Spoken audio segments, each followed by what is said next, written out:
What's up, gang? Hi, Dark. Lurking as I run errands. These dice vaults don't ship themselves, you know. I'm lurking in class, but honestly might just take a nap. Are you... Dark, are you in class like... Hi, Zombie. Are you in the classroom right now, or are you doing this virtually? I can't remember. I love that you're possibly, like, on your phone watching this show, but also head desk taking a nap while the teacher is talking. No, virtual. I mean, that's... Yeah, right? It's less fun, but I'll take it. Welcome, everybody. Artist in Industry, October 21st. Hang on. Pause the power chord music. Let's see. What should... No, not the Beatles. That's definitely not going to fly.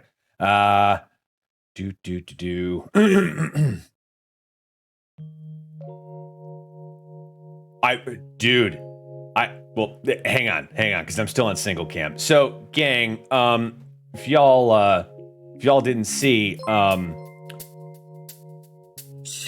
Katie, thank you for the resub. We all live in a yellow submarine. Hey, what's up, Jax? Welcome in. You're on the couch. Good, Dark. Serving Hands, thank you for the resub. 10 months. Holy shit. You guys are amazing. First off, thanks everybody for being here. What are you doing? You're the guest today. You jackass. They can't hear you right now, so it's fine.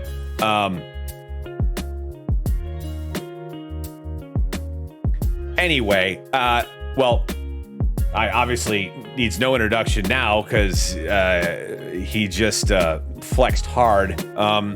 Why is there a hype train? What is happening? When did that happen? And how is it fucking level 3? Who else? That's not how that works. How did... Oh, because Serving Hands resubscribed. Son of a bitch. I have no clue.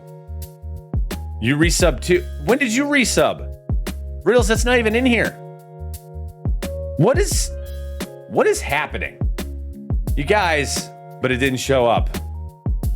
Yeah, apparently chat is losing control. Okay, well, I'm sick of y'all not hearing anything. Sadly, I can't talk for so I'm going to bed. Jax, have a great night. Sleep well. And hopefully, Katie, hopefully when you wake up, we'll be hunting some ghosts, and I'll see you then. Yeah, choo. Yeah, exactly. Zombie, what is happening? God damn it. All right. Fuck it. You don't get an introduction. You're just here. What's up, dude? Hey, what's going on? How's it going, guys? Blake, everybody, Blake. For those of you that don't know who Slitlit is, he's a stunt guy. He's a fabricator. He eats fire, and he also Disney princes squirrels. Apparently, I am the prettiest Disney princess. What? Yeah. Well, I meant your attraction to animals. I don't know or animals' attraction to you. That's a great mug. Holy shit. Right? Isn't that fantastic?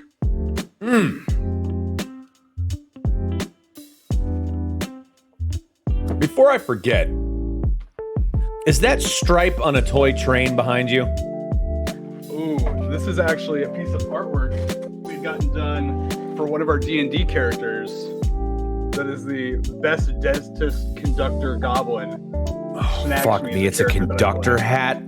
I thought it was stripe because I thought it was the white stripe and it was Gremlins. I like that. I like that.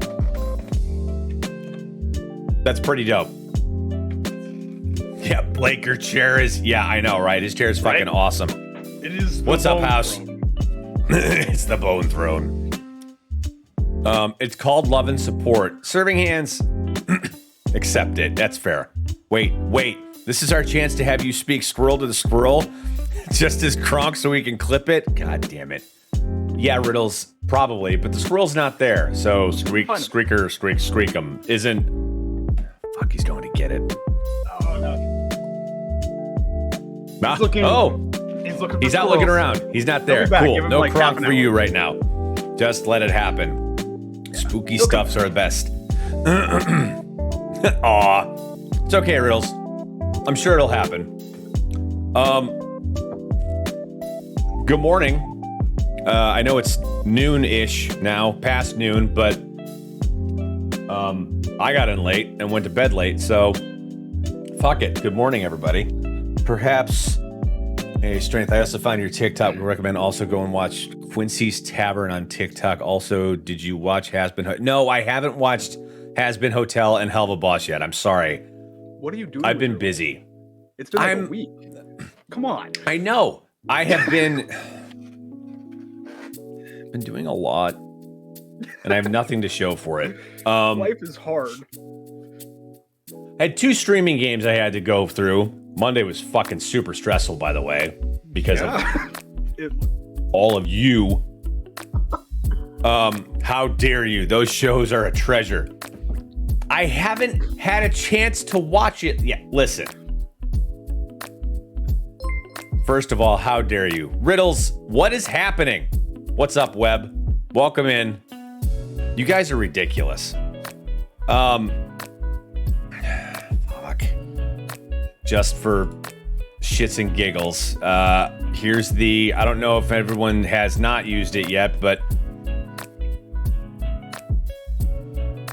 oh, fuck. Wow. Oh, apparently we hit the next marker with Streamloots. They're giving away an Amazon Fire Stick. Ooh. And we're real close to the next candy milestone. Gang. All right. Coupons. Is this the just chatting one? Yep, here we go. Second of all, I haven't watched them either. You fucking dick. Don't give me shit about it then. Dark. Stop it. You guys.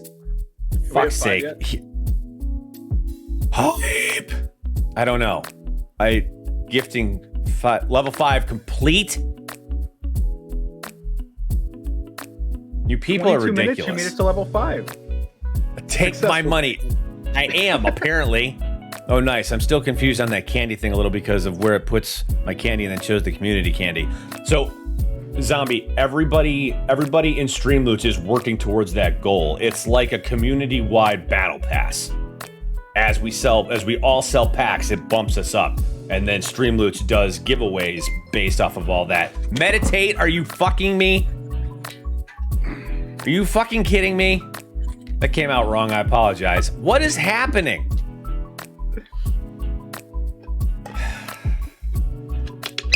You guys are ridiculous. I love each and every one of you. Now make a good show. Talk about burning stuff professionally. We're getting there.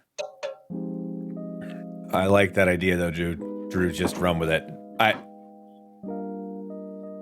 Stop it. What the fuck was I talking about? I got bombarded by cash.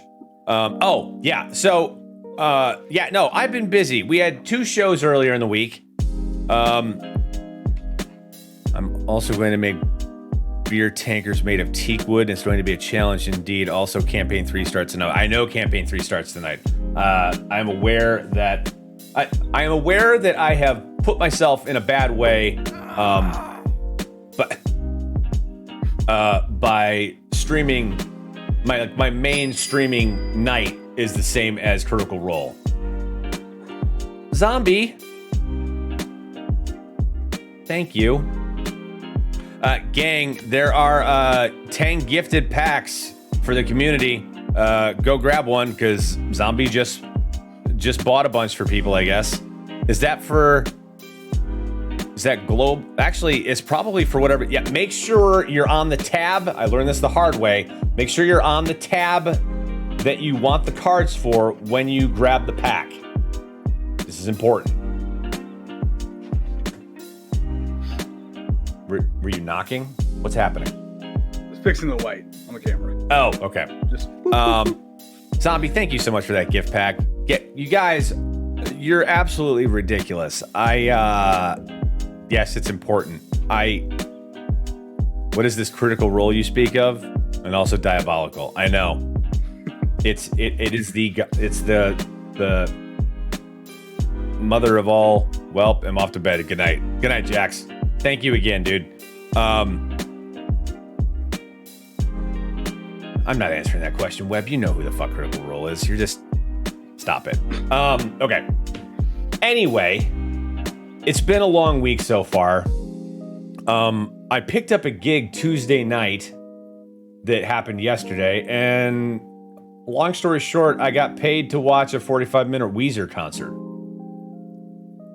Like, we set up the stage for them. They showed up, played a 45-minute set, answered some questions, and bounced. And I was like, I'll take it. Fuck yeah. Yeah, it was super cool. It was for like this Malaysia TV studio or something that they'll be doing like a spot of, and then because they're going on tour again in 2022. Tell us about the squirrel. Tell us about the squirrel. You're up. Tell you guys about the squirrel. Yeah, they want to. I am grumpy. My body hurts. I'm running out of time. I'm getting remarried again in 2 weeks. Level 5 hype train. You guys are absolutely ridiculous. They appreciate you. They're trying to make up for what'll happen on Monday. Right? Hype mage. Hype! That looks like a squirrel, right? So yes, please give us the story of the squirrel, because I know that's what everyone wants to know.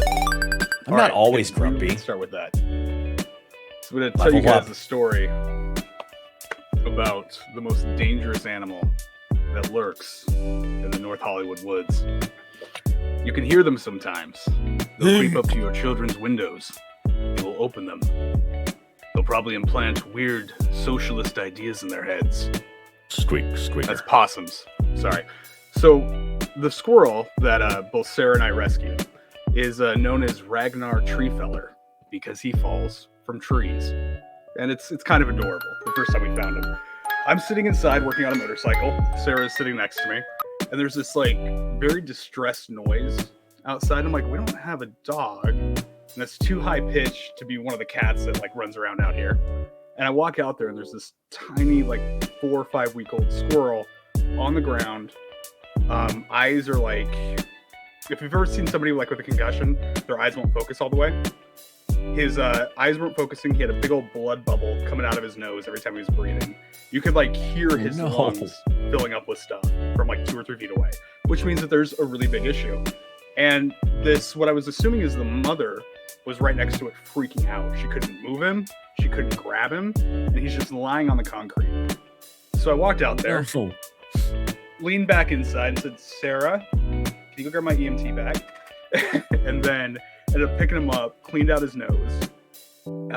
We put him in like a little box, wrapped him up in a bunch of flannels, put it next to a heater, and then just basically spent the next 3 hours cleaning out his nose, making sure that he could breathe, picking up.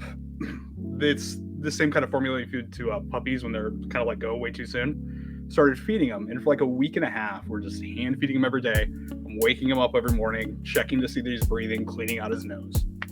And after about 2 weeks of this, he's actually looking pretty good. He's getting up and he's running around. It's like, all right, let's go outside. Let's see if the mother squirrel comes to him. And we go outside and he refuses to move away from me. Like if I have a jacket on, immediately climbs under the jacket.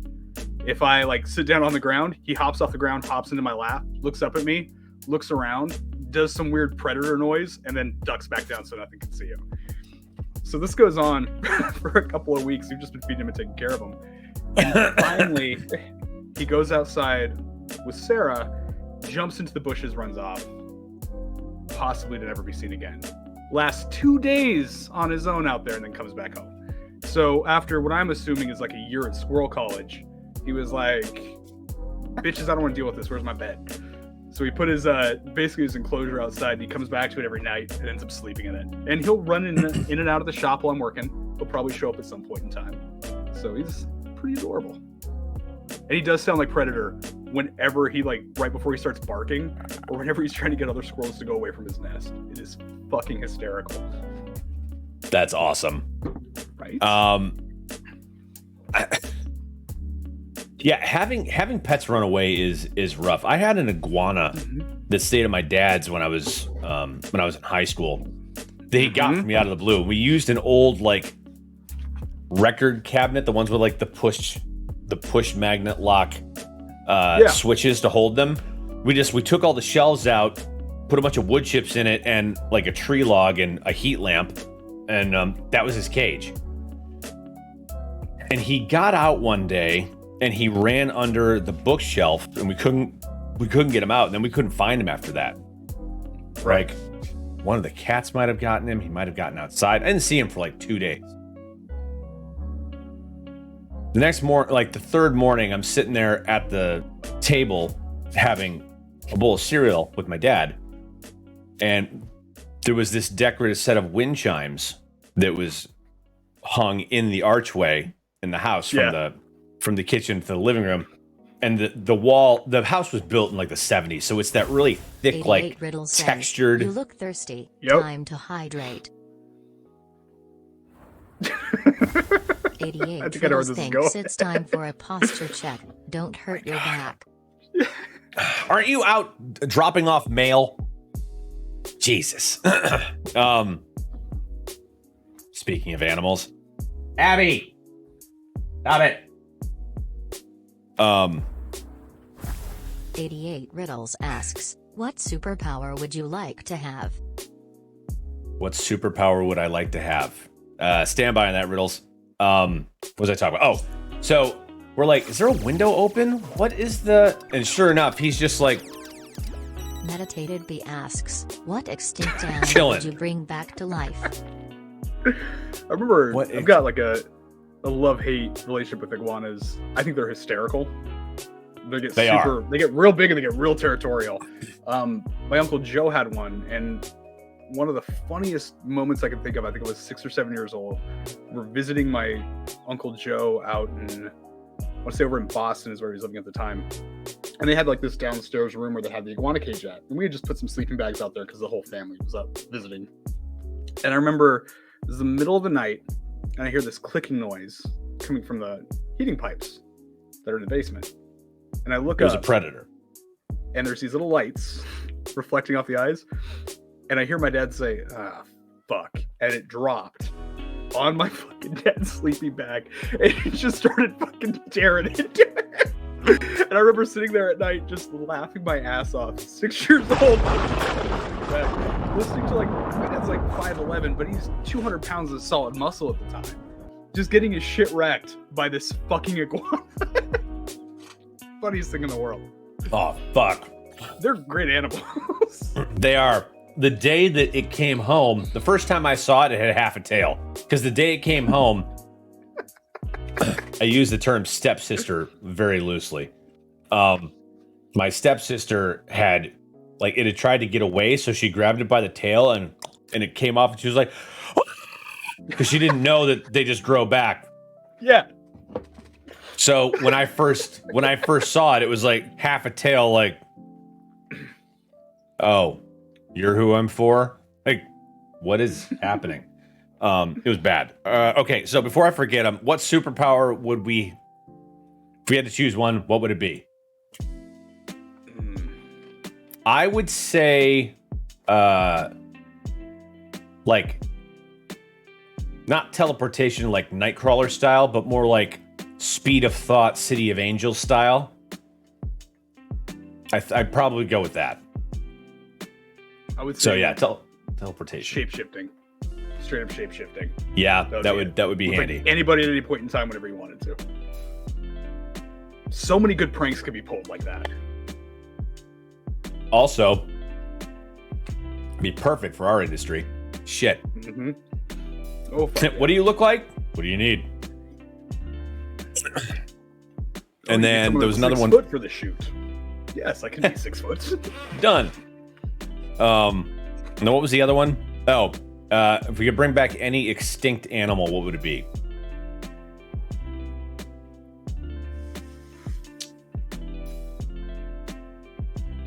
That's a good one. Jesus. What are those little venom spitting dinosaurs? Like with the big frills around their neck? A Dilophosaurus? That's it. That's what I want to bring back. Why? You know, it sounds like a good idea. You get a bunch of those. You go down. Have to the you Florida seen Zoo. Jurassic Park? It's not a good idea. That's exactly why I want it. That's exactly why I want one. Just like, not one. I want like 20 of them. I don't want to have to take care of them, but I want to give them as gifts to family members. So yeah, just leave it at so that. basically, give them to people in Florida so they can be like, this is too big for the house, and just let them go. Exactly. Perfect. Exactly. Teleportation would be so nice. I hate planes. Yeah, and I have friends all over the place. I could come visit all of you whenever I wanted. It'd be great. I don't have to drive anywhere. Gas wouldn't be a thing. I don't know if I'd want to live in that world. Just people showing up at my house or anywhere else. I told you not today. Text before you teleport. Sorry. I wasn't answering your calls on purpose. Don't show up at my house. You said you weren't home. Yeah, so why did you come? Well, I didn't believe you. Thank you. I mean, you were right. I was here all along. I was lying to you, but I don't want to see anybody right now. Go away. Go away. Wouldn't need hotels for conventions. Just poof. Oh my fucking God. Well, I don't know, Meditate. Like, part of the joy of being at a convention is the hotel.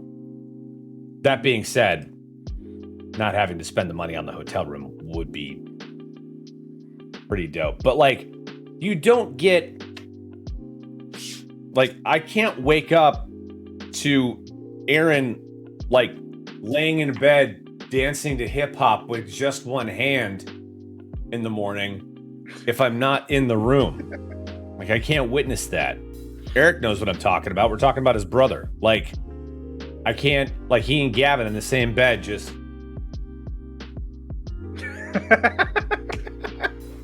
It's one of my favorite memories of Gen Con. It's like bopping out. I'm like, what the fuck is that noise? And I look over and I'm like, you know, you can't get that shit. Man, definitely not a Dilophosaurus. I would probably have to go with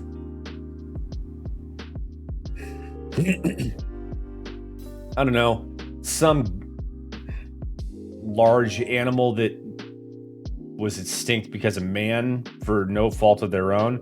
Maybe like the blue whale or the black rhino or some bullshit where like they were given a fair shake because of humans and technology. If there was a creature Although that you could get rid of, what would you get rid of?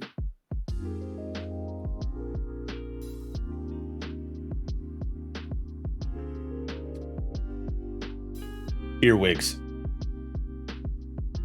Okay. Oh, no. Yellow jackets. Because fuck those guys. They don't contribute anything and they're just dickheads. Tasmanian tiger. Wasps! Yes, exactly, zombie. Wasps. Yellow jackets. Yeah, but see, Webb, mosquitoes do serve a purpose, though. They're part of the food chain. Yellow jackets aren't. They're just fucking assholes. All the birds that the Edwardians killed. Solid. Fair. Solid, Nessie. Good. I bring back dragons and get rid of fleas. Serving hands, dragons weren't a thing. I'm gonna have to hop on the serving hands trade. Dragons are real. It's fake. Lone Star ticks. That's fair. Sasu, don't yell at me. Ooh, yes, sir, they were. Most of cultures had them. Really? Where are the bones?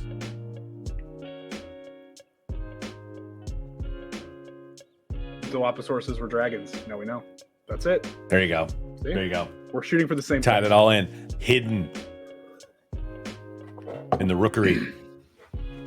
Everything's in the rookery.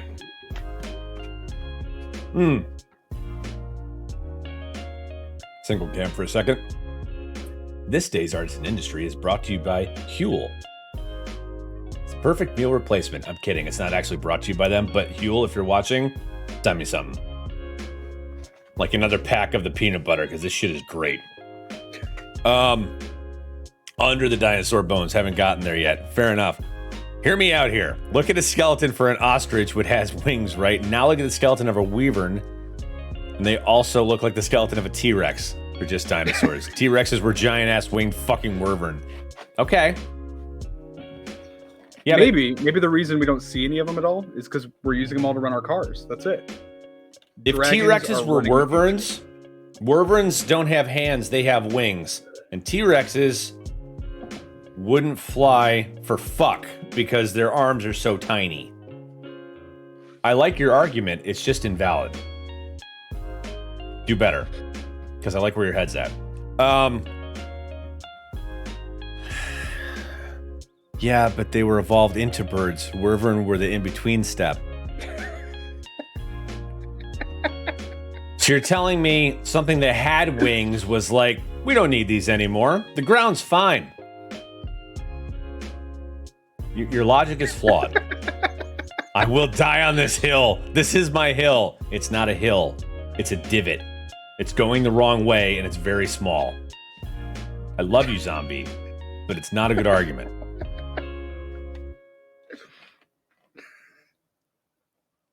Whatever, it is mine. God damn. I'm going to have to agree with Zombie on this one. Will you stop it? Stop. No, it's not. I claim. You're right. You're right. Do you have a flag? You claim it. No flag, no country. No flag, no country.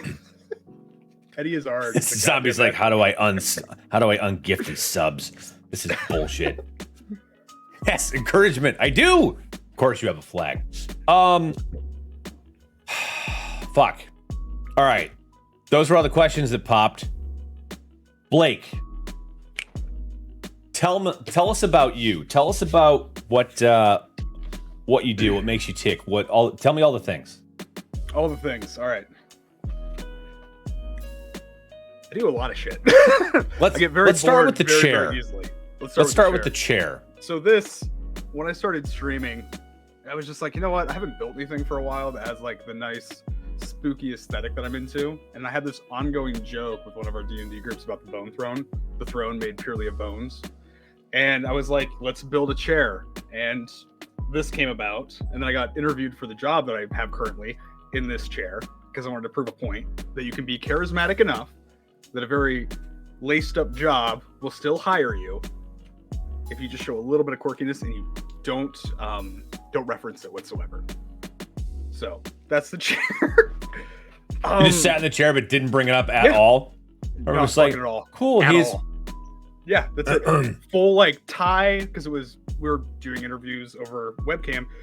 Full tie, full suit, interviewing for the insurance job that I do currently, and just didn't reference the chair, didn't reference the background, refused to talk about it all. I got an email later, hey, so we really like your setup, what's it for?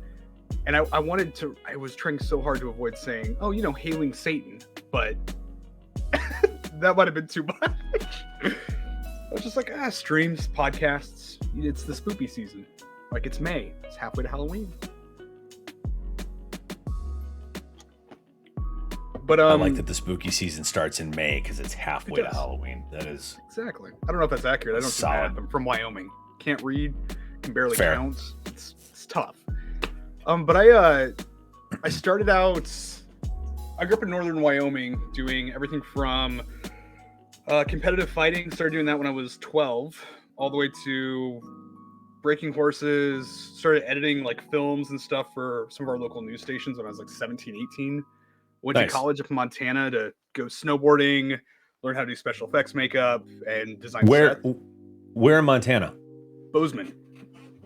So Bozeman, Montana, just north of Big Sky. Oh, I know where Bozeman is. My aunt and uncle live there. My aunt actually used to teach at the university.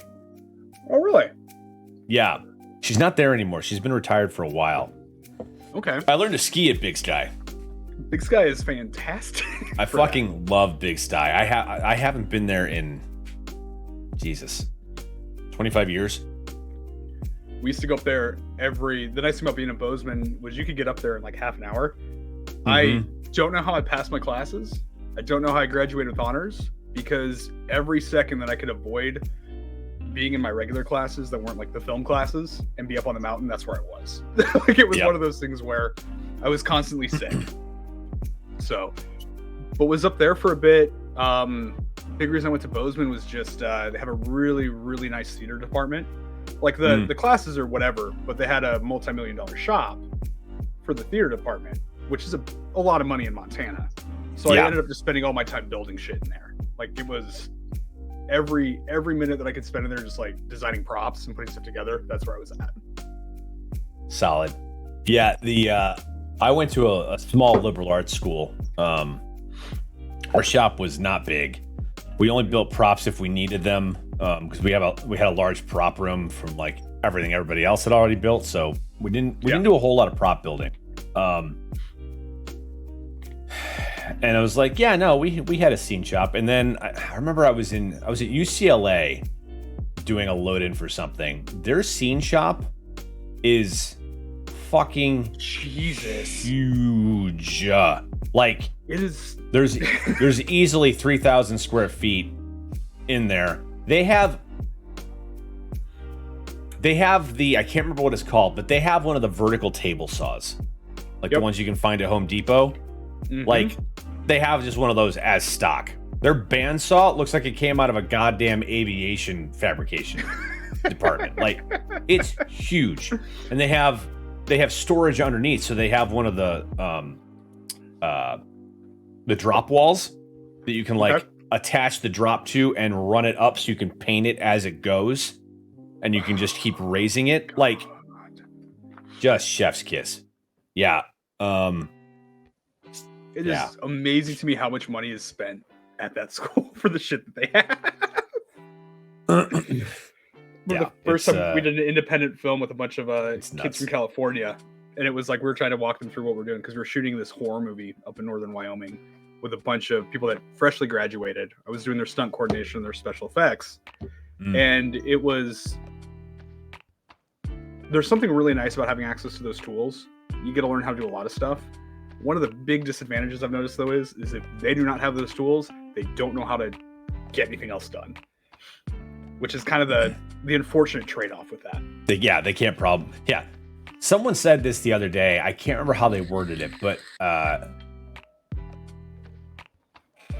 it was along the same lines of necessity is the mother of invention. It's but it was something like lack of budget is the mother of problem solving, or something like that. It was something along the lines of improvising, or like what's the word I'm looking for? I think it was on I think I was watching the Movies That Made Us, that Netflix show where it's talking about like all the old horror movies. It might have been on the Nightmare on Elm Street excuse me, episode. Damn it, I can't remember what he said, but it was perfect. I was like, I'm gonna store that away, and then I fucking didn't. It's some of the problems. I think some of my favorite problem solving for movies, especially low budget ones, is out of Southeast Asia. Have you seen The Raid or The Raid 2? Okay. Do you know how they did their squibs?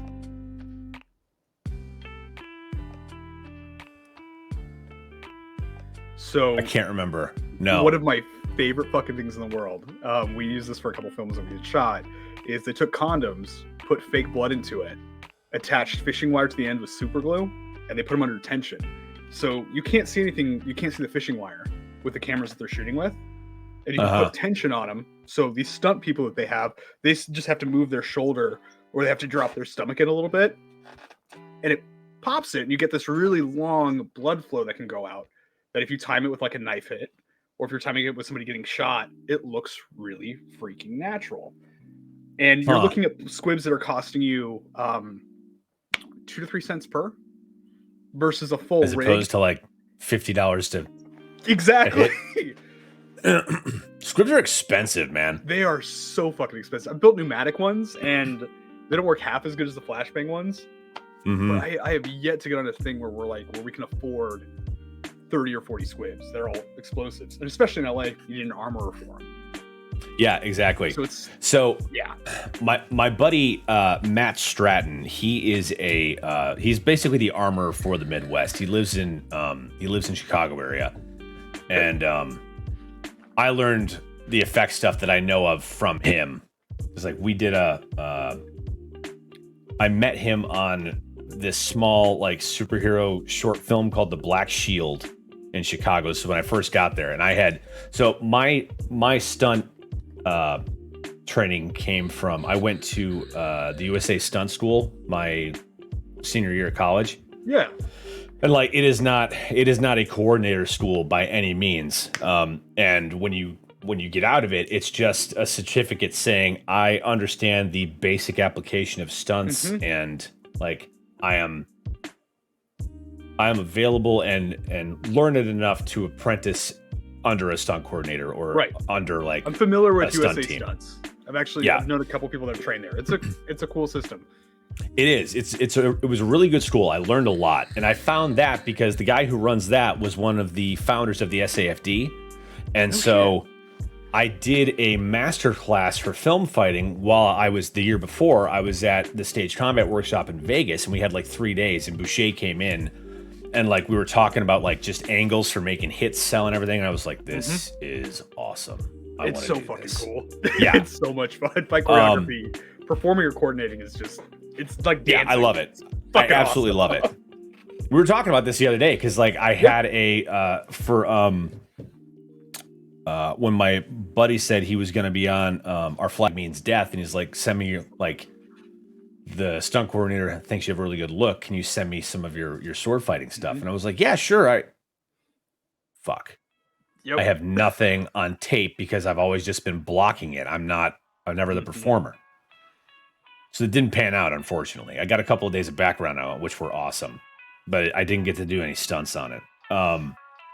But that skill set led into the stunt skill set because I did SAFD one summer, 2002, and then 2003 I went to the stunt school, and I came back and my buddy wanted to shoot a horror movie because he liked to do full-length features, so I was the stunt coordinator for it.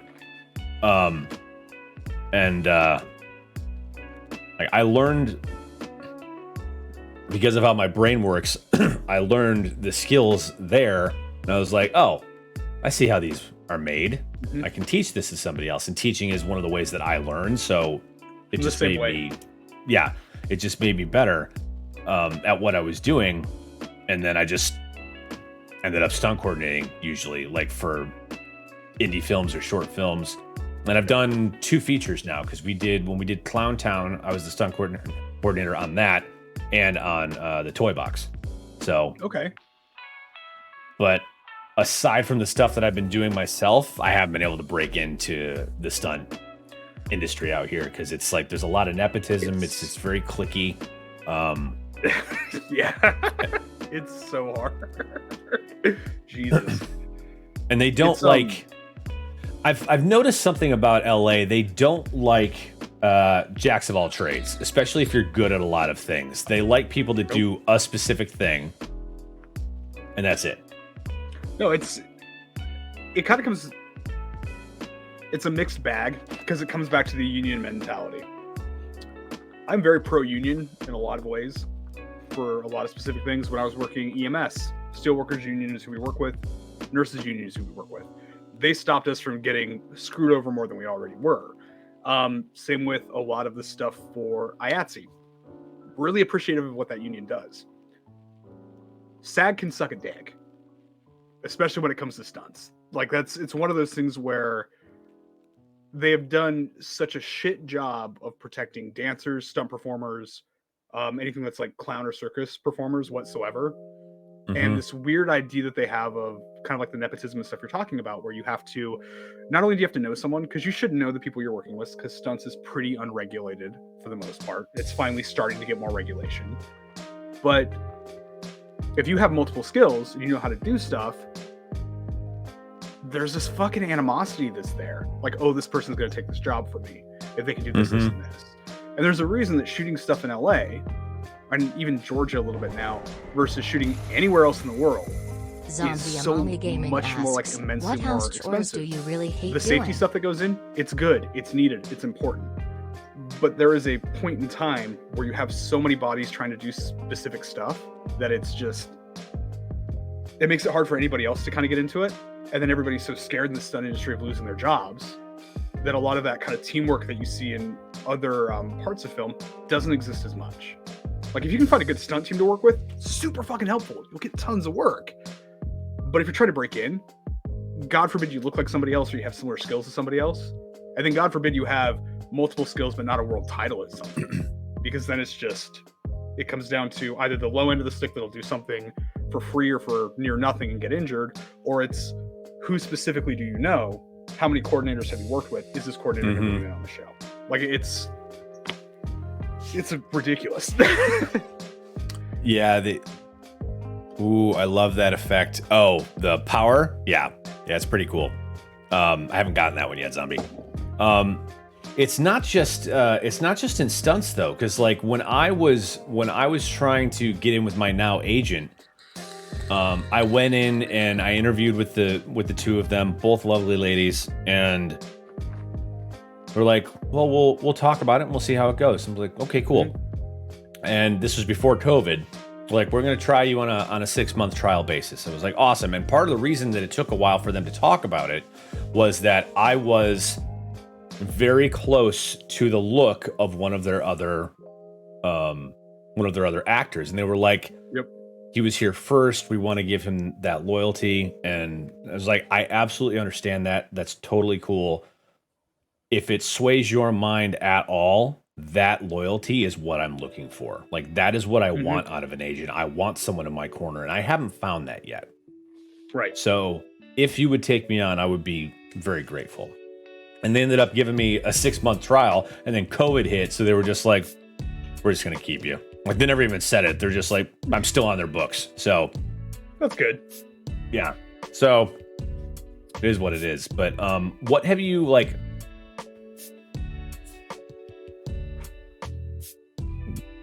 What are like the normal? I don't want to say like what are the horror stories that you've had to deal with as a stunt coordinator? Yeah. Or a fight coordinator, but like, give me. What's some of the fun stuff you've gotten to work on? The fun stuff that I've gotten to do. So I'm a big live show junkie. That's for me. If it's work on a film or work on a live show, I want to do live shows. So what pushed me into stunts originally was I like the engineering behind them. I like figuring out how we're going to do pyro effects. I love figuring out how to take someone that doesn't have a lot of experience performing fights or doing something, and then finding a way to teach them.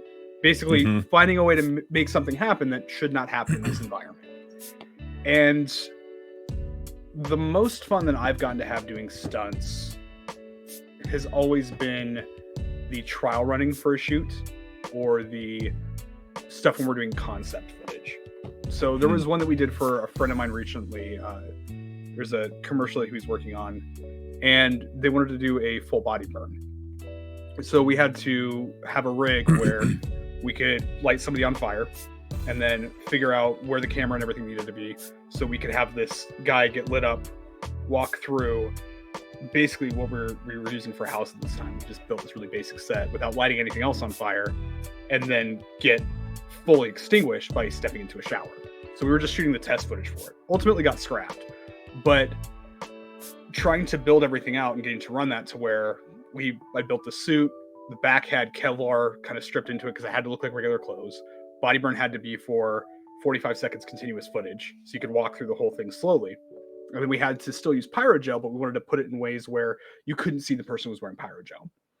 Right. So that's a long burn. Built a vest. 45 seconds is a long burn. It's a long fucking burn. You were indoors for this? So what we had was we had this old fucked up house that was going to get demolished, and we did we basically started from the back, walked all the way through, and then would end like in the shower. And we already had the shower and stuff going down. So I went through the house, sprayed it with a bunch of the same stuff that fire retardant that you would normally spray on like curtains in a theater. And then I went through and had fire extinguishers hidden everywhere with the tabs pulled off, so I could actually just go ahead and hit it if something went wrong. And what I did was we had this vest, just a leather vest. I took Kevlar straps, put it into it, and then behind the vest, I put like really thick leather padding, just because it can take kind of the heat and everything. It's not gonna burn away right away. And pyrogel just on my back, and then we ran the Kevlar up and out over the shoulders, just directly behind it, because the camera's never directly behind, it's always at the side or in front of. So if you were moving forward constantly, you'd still have wind hitting on you, and it would kick the flames back. We also put some fans through the house that would blow at you, So some of that resident air, whenever you're going through a doorway, would push it out back through the door. And I was able to do 45 seconds walking in and then getting into the shower and shooting it. So we came up with a stunt, shot some of the previous footage, told the director, hey, we can do this. And then we gave him the bill for what it would cost for us to do it. Because that's what always comes down to. He's like, well, I mean, you guys already figured out how to do it. And I'm like, yeah. And that was expensive. Yeah. And now we have to do it again. And this shit is not cheap. Yeah. You light someone on fire on set, that's like $1,400 a take.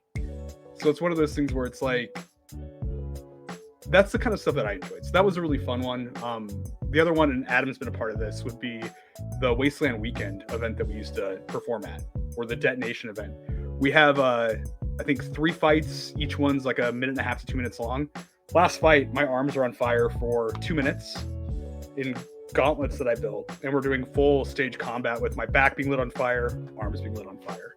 So for me, those are the fun stunts that I enjoy. I love mixing fight choreography with body burns. Nice. I've only gotten to do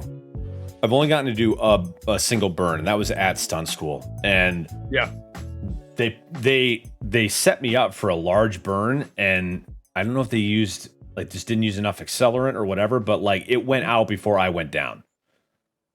Okay. Which made me very sad because like it was across the back. I think they did like an X pattern, and then they lit me up. Yeah, they lit me up. And so for those of you that don't know, one of the things, like the way you work when you're doing a body burn, you have to keep moving. Otherwise, it's not so much the fire that hurts you, it's the heat that's generated from it. And you want to keep moving so that heat moves like out from underneath your arms, out from your groin, out from underneath your chin. Like the big old wide arms and everything. Yeah. Just to circulate. You want to keep moving so that heat doesn't congregate under you, because that's how you can get hurt. I mean, the fire can also do it, but like whenever you're doing a burn, you can't have any synthetic on. You need to have 100% cotton, otherwise it'll melt. That'll also burn you. Most of the time when you are when you're doing a burn, you're actually cold to start, because many times, like if you're using the carbon-based fire gel that they use, they'll put it in the fridge overnight, and then when they put it on you, you're fucking freezing, because like they'll dip the Nomex suit in it so that that's saturated. They'll put more on you. They'll give you a handful to put on your junk or whatever, so that that's covered up. But it lowers your body temperature down, so the heat has to bring it back up before it'll take you to where you can burn you.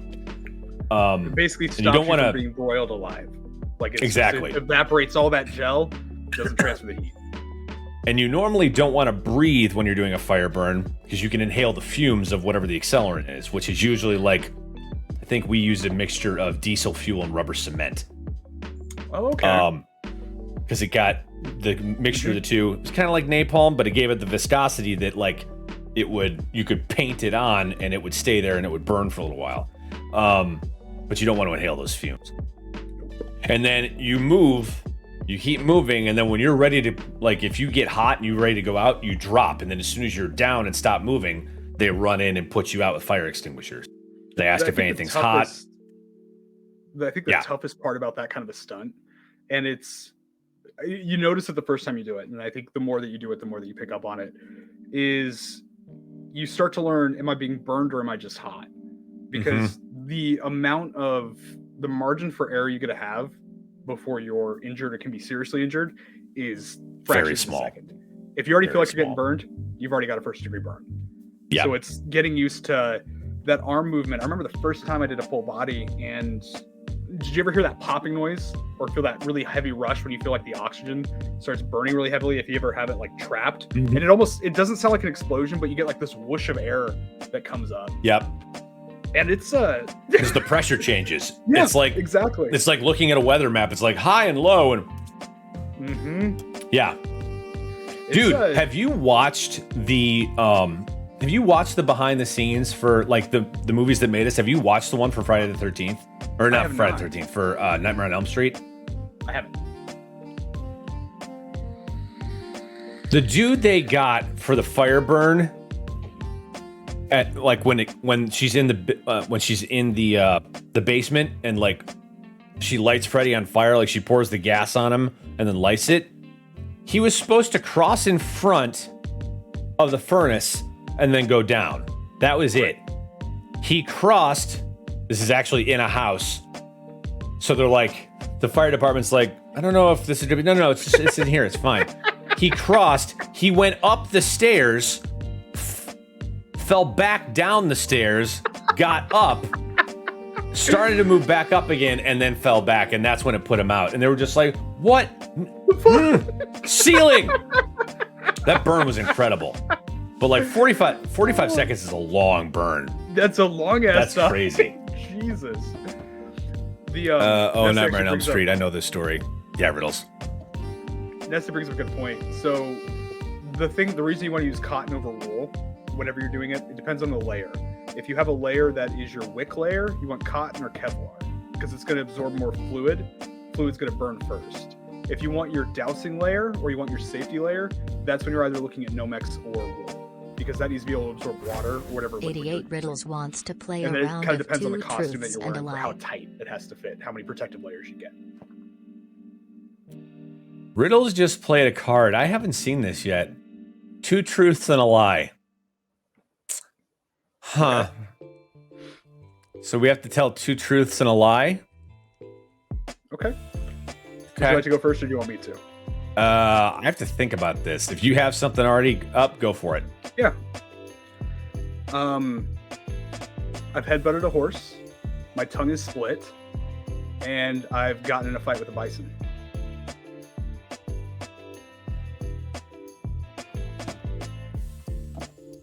Hang on.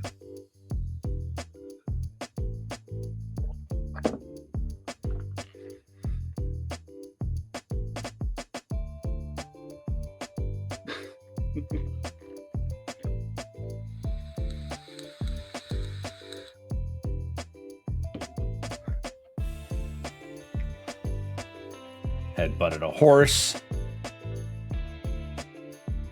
Headbutted a horse. My tongue is split. And I've gotten in a fist fight with a bison.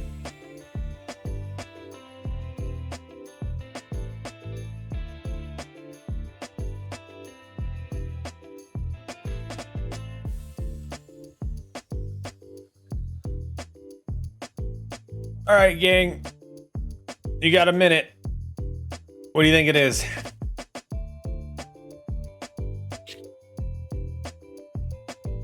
You can vote. Backstory, make it easy. Growing up in northern Wyoming, I've worked with both bison and horses. And I hate fucking bison.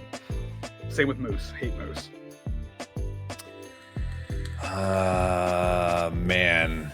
I know which one of these is true. I know one of the 2 that are true. Mm-hmm.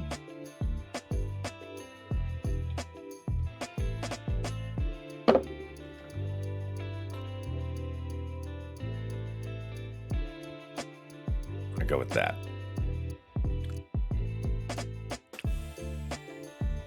Bison are awful. Moose are garbage. Why hate moose? Pretty moose make all the boy moose go. Jesus Christ. They are. All right. So it was 4-2 bison over horse. Okay. Which is it? I have not headbutted a horse.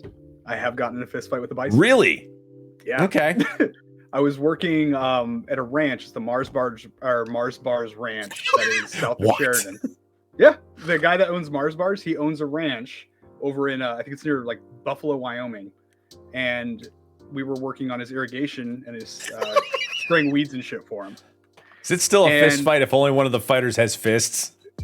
That fucking valid point. Meditate. Punch me in the hoof. They're both lies. We were out spraying for weeds. We're digging lines for irrigation, and we have this thing called gators. And what they are, they're like these little 6-wheeled golf carts that are souped up. We've got big water tanks that are on the back of them. We'll go out and dig lines for them, get rid of like Wyoming Western hemlock, just to deal with the horses and shit. And this guy had this bison, I like to call him Bobby, and this other bison named Ted. They're both pieces of shit. Now, we were spraying. I've got this backpack on that's got a bunch of Tordon on it, which is basically weed killer. And it's only like a 10-gallon backpack. And I'm spraying, and Ted walks into the pen. And Ted's acting real fucking weird. He's like pawing the ground when he sees me. And I'm like, all right, cool, whatever. I'm just going to go on this other side of this tree. Not a big deal. Bob, who I like to assume is his younger, dumber brother, walks in on the other side. And I'm just spraying. Look over at Bob. You fucking serious? I walk back to the other side. Another tree in the way. Bob comes up by the tree and just starts like pawing the ground a little bit. He's not looking aggressive, but he keeps trying to get beside me. Starts pushing up next to me. And I turned around, like, I shoved him off, kept spraying, pushes me again, try to nudge him off. And bison are big. Like, you can't do anything. Yeah. You don't move them. They move you. He got me. He pushed into me. In a car. He ended up catching the part of the backpack that I had on, got it with part of his head and started pulling it. It was actually pulling the bag. This is a shit of really toxic chemical. And if I kill this bison with this shit, that's a lot of money. So I ended up trying to get him off, and I just start punching him in the head, trying to get him to get away from me. And I eventually get him in the eye. And I hear this like grunting noise. And Ted is on the other side of the paddock. And I've realized I've just been played by these two bison because they've been squaring up this whole time because I'm in the pen. Clever girl. For some of the cows and stuff that they have there too. And these bison, the reason they have them, super territorial, especially if I have a herd of cattle and you're getting ready to move them. So I go, realize what's going on, get on the gator, start driving. And as I'm going through the gate, back of the gator gets lifted up, hits the ground. Ted's behind it, fucking nudging it. Starts taking off after me. I'm driving the gator as fast as I can. Go down this little wash, come up the other side. Ted's coming up, trips to the top, rolls over, and hits the ground. I've never driven one of those things so fast in my fucking life. But that's like, I was living in a state with 500,000 people. Yeah. These are normal occurrences. Jesus. Yep. Fuck. Two truths and a lie.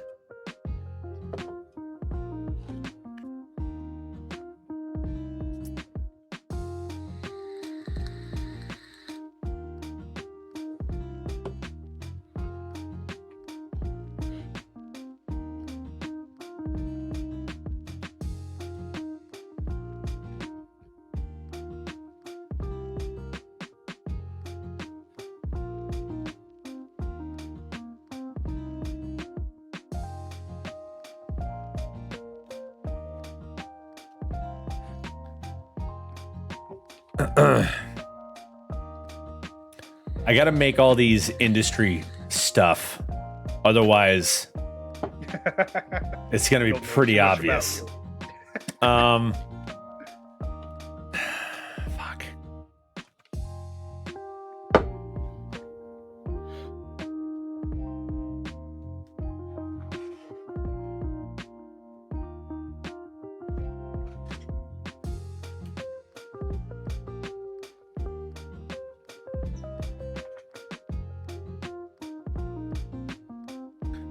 Oh, if this ought to be good, since you two are getting married a second time, does that make her your first and second wife?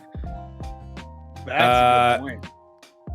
Yeah, I'll say yes. I'll own that. I'm fine with it.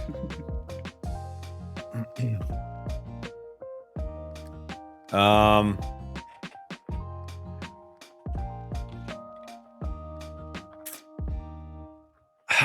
man. Think of another truth. I mean, a lie or a truth. One of the two. Fuck. You've got this. You've got. I gotta reorder these now. Hang on a second. God damn it. You can look her deep in the eyes and tell her you love her more than your first wife. Riddles. That will not go over well, even as a joke. Damn genius. Goddamn genius. Let's see. Damn it.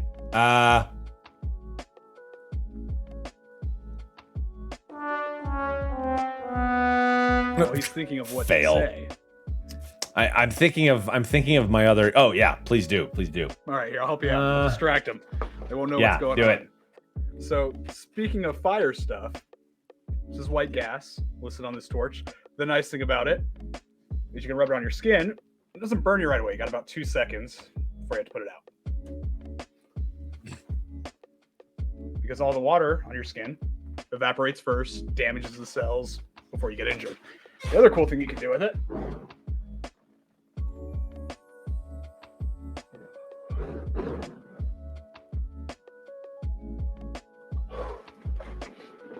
is that. Was that enough time? Good. I don't have the full fire suit on, so I can't light myself on fire.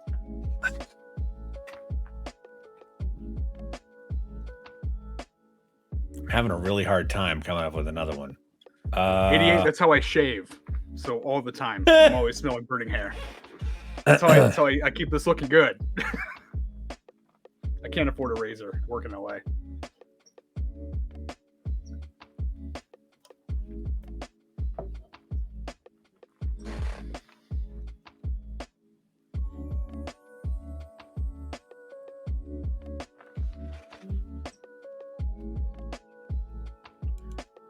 Chat, is there an animal that you guys hate? Can we get like a collective, what animal you'd all like to get rid of? Like something cute.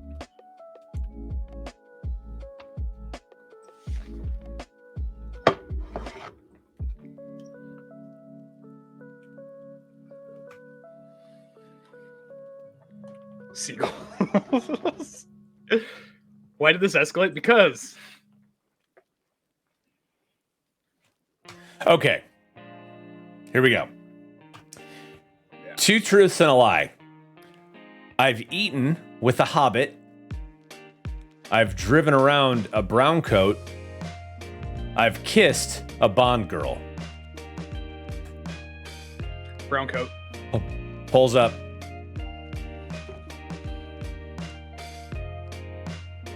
This is fun. I like this game. It's a good one.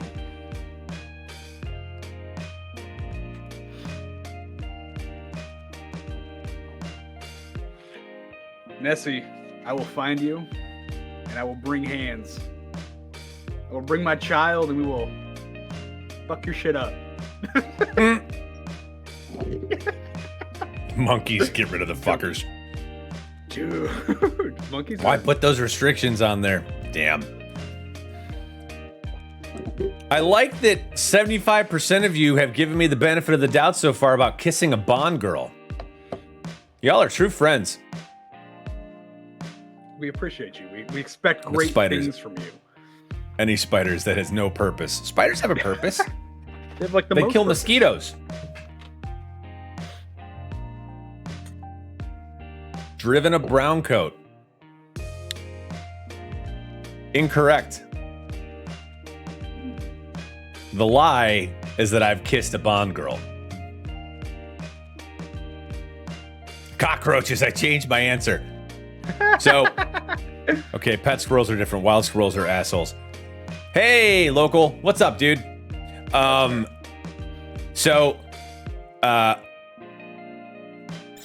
Thank you for the resub, Ranger. I appreciate you. Meditated B asks, what product do you always buy when you go grocery shopping? What product do you always buy when you go grocery shopping? Hey, Ragnar, come here. Be right back. The child is calling. Cucumbers? I almost always buy cucumbers. You're right, Riddles. That's his true answer. I almost always buy cucumbers. And then they go bad because I don't eat them. Sugar cookies is why I'm so sweet. So I've had lunch with Sean Astin. I've driven around Gina Torres because she was on a shoot with us. And I was going to put I've strangled a Bond girl, but then I was like, no, I can't do that because I actually have. Because I was choreographing Denise Richards in the toy box. She has to get strangled, so we were talking about it, and I was actually there. I was like, oh shit, that's right. But I didn't kiss her. I'll put kiss. But 75% of you awesome people thought that I had kissed a Bond girl. So thanks for that. I appreciate your faith in me. He got camera shy as soon as I went to go grab him. All I wanted was food that took off. He'll be back. He likes the texture. That's why he doesn't eat them. That's not true. I love eating them. Can you imagine where that would take chat if you had said that? What, that I had strangled a Bond girl? Or the fact that I had strangled Denise Richards? Right?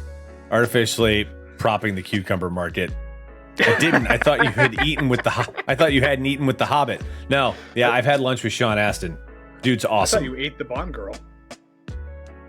I mean, I didn't. I thought you hadn't eaten with the Hobbit, dude. I would kiss you if I was a Bond girl. I know you would, Riddles. You'd kiss me anyway. Both, because let's be honest, Frodo is just not on your level. If there was a Hobbit that you would get dinner with, which Hobbit would it be? I've already done it. Sean Astin. You'd stick with that. Well, technically, it was lunch. Oh, okay.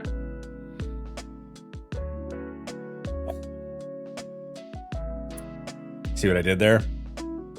No, you did. I get it, because they're halflings. It was a height joke.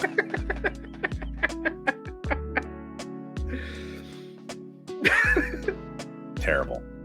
Take a lap. Rude. So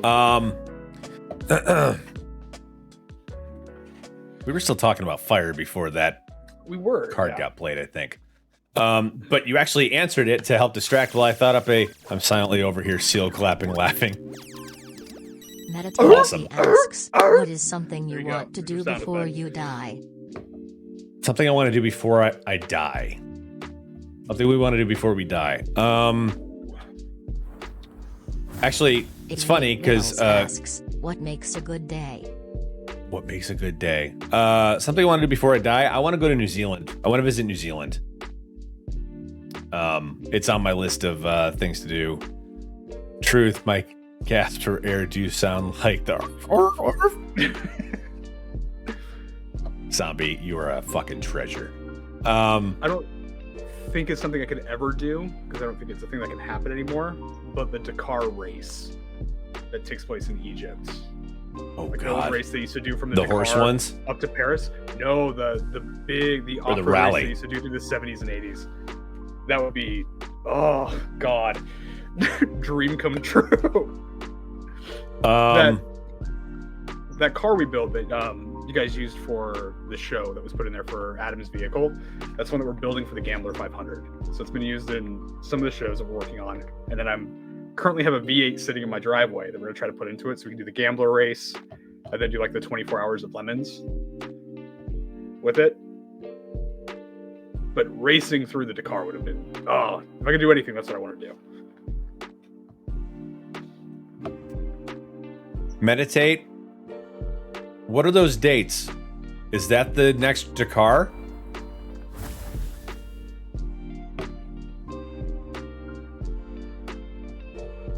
The horse race in Egypt. I think it still happens. The horse race in Egypt would be amazing. Ever since I saw the Black Stallion movie and read the books, I thought it would be so cool to see something like that. That would be pretty cool. Nice choice. Mine is Ayers Rock, Angels Falls, and Giants Causeway. Yeah, Giants Causeway is definitely on the list. Yeah, the 2022 Dakar. If they're actually opening it and keep it running. I know early 2000s they stopped the original racetrack because of all the morgue strife that was going on in that area. They couldn't safely do it anymore. That's actually a funny story with the Dakar races. They the race teams, because you have like Toyota, you'd have Porsche would be out there, you'd have emote only chat for 2 minutes. Check, Riddles, here we go. What they used to do is they would actually hire a lot of the tribes that were out in the Middle East, like these big car manufacturers would hire them to kidnap the racers from other teams while the races were going on, because back in like the 70s and 80s, if you were vehicle one, that was a shit ton of really good advertising. So they post everything about that. So if they're still doing the original Dakar up to Paris, that'd be amazing. What makes a good day?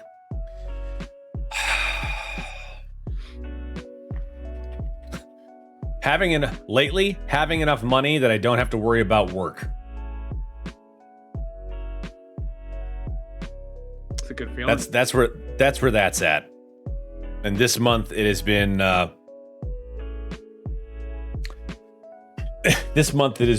stressful. Which, by the by, makes all of your generosity that much more sweet. Thank you all so much for all the gift subs and the packs and everything that are bought. You guys are awesome. I can't tell you how much, especially with the new wedding coming up. It's there's a lot going on. That's kind of the nice thing that I love about Twitch is it's a really cool freaking platform to get people involved in the stuff that you're doing. Mm-hmm. Being able to bring people in, like there's something kind of nice about being able to create stuff for it. Having people that you care about, people that you may not even have met, and you don't get to interact with outside of Twitch, hopping into like involved with what you're doing. Doing things like subscriptions and bits is always super useful. It's cool that we live in a time period where we get to have this kind of stuff, especially with what's happened with COVID. Like exactly. I mean, COVID's the whole reason I started doing this again. Like, it went down. And I was like, maybe I could try streaming again. And I was like, well, my Xbox is not really that powerful, but I do have the camera for it because I had the Kinect for it. It's like, you know what? And my laptop took a dump, so it was like, you know what? I'm gonna get a tower because I haven't had one since college. So I did. I dropped the money on a new system, and I'm so happy I did because like this has kept me sane. Oh, totally. For the interim. I think Riddle's played the last one. What's something you'd rather do alone? Hallucinogens.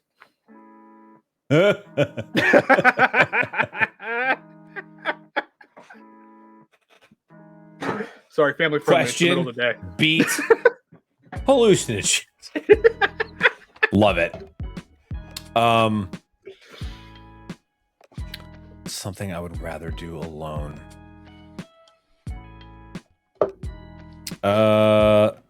Depending on the day, working out. Yeah. Depending on the day. Meditated B wants you to slow clap at that. I'm gonna stick with my answer. Yeah, hallucinogens? Yeah, absolutely. Yeah. Prefer to go into space on my own with a roll of duct tape. I haven't done any hallucinogens. I've done Molly twice. I've done MDMA twice, and it's like it's better with people around. Oh, totally. It's especially to laugh at you. Yeah. I don't know. Mushrooms are about. 88 Riddles it's asks, about where I sit what at. fictional character do you hate? Yeah, meditation. Yeah. It's a good one. What fictional character do you hate? Bullwinkle. Bullwinkle. He's a fucking moose. There you go.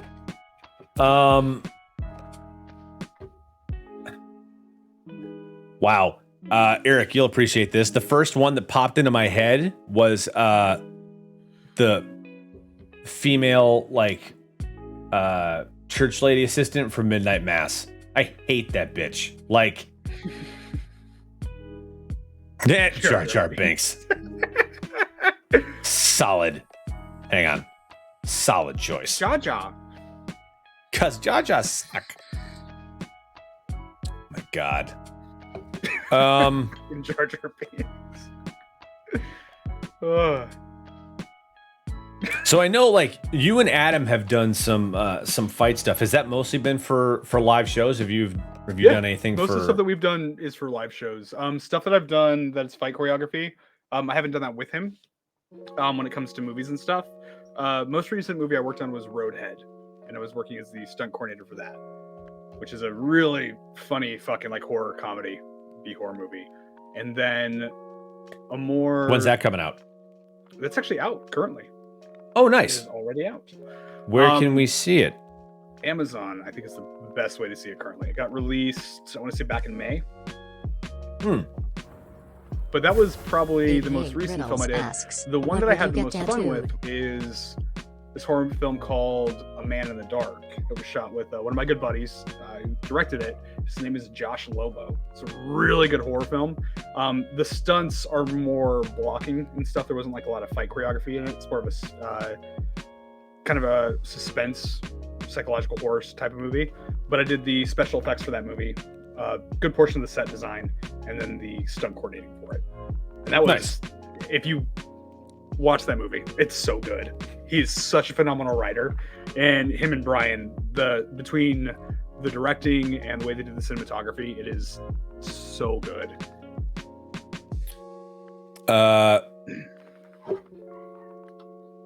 Shit, hang on. Someone just played a card.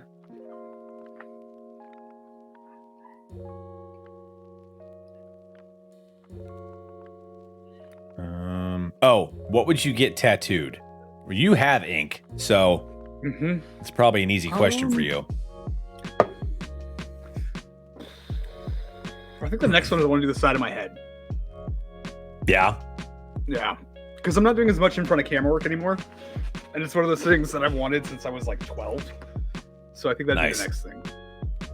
The only thing that I have, I've decided if I get a tattoo, it'll probably be this.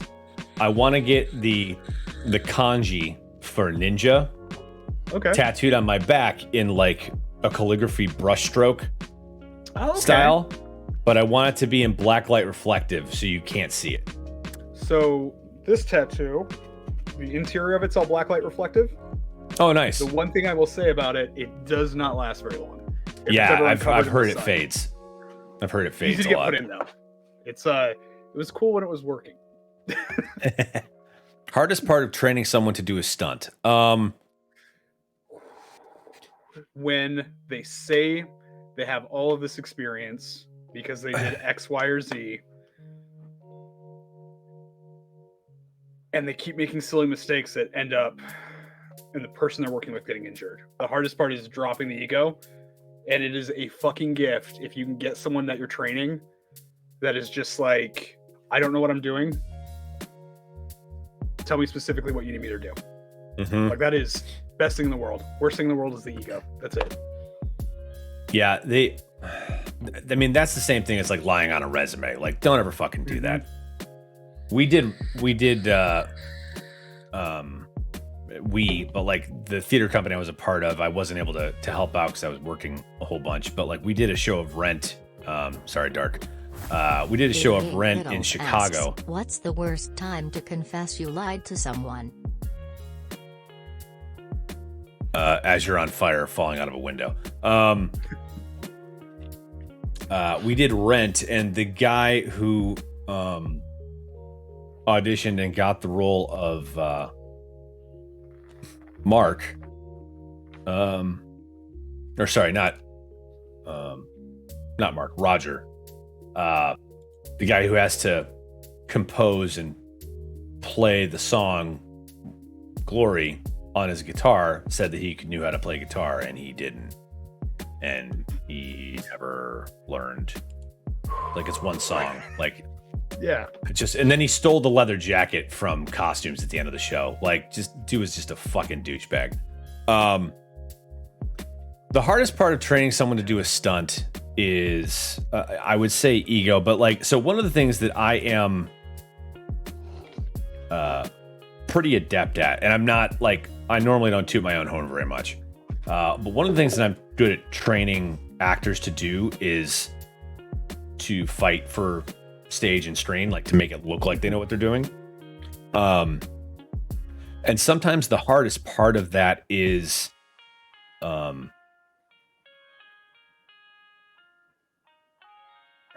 getting them to let go of movement training they already have when it just doesn't work. Like if you're a dancer, that's easy because that goes into fight choreography so easily. But like if you have, like say you have someone that has taken Taekwondo for like their whole life.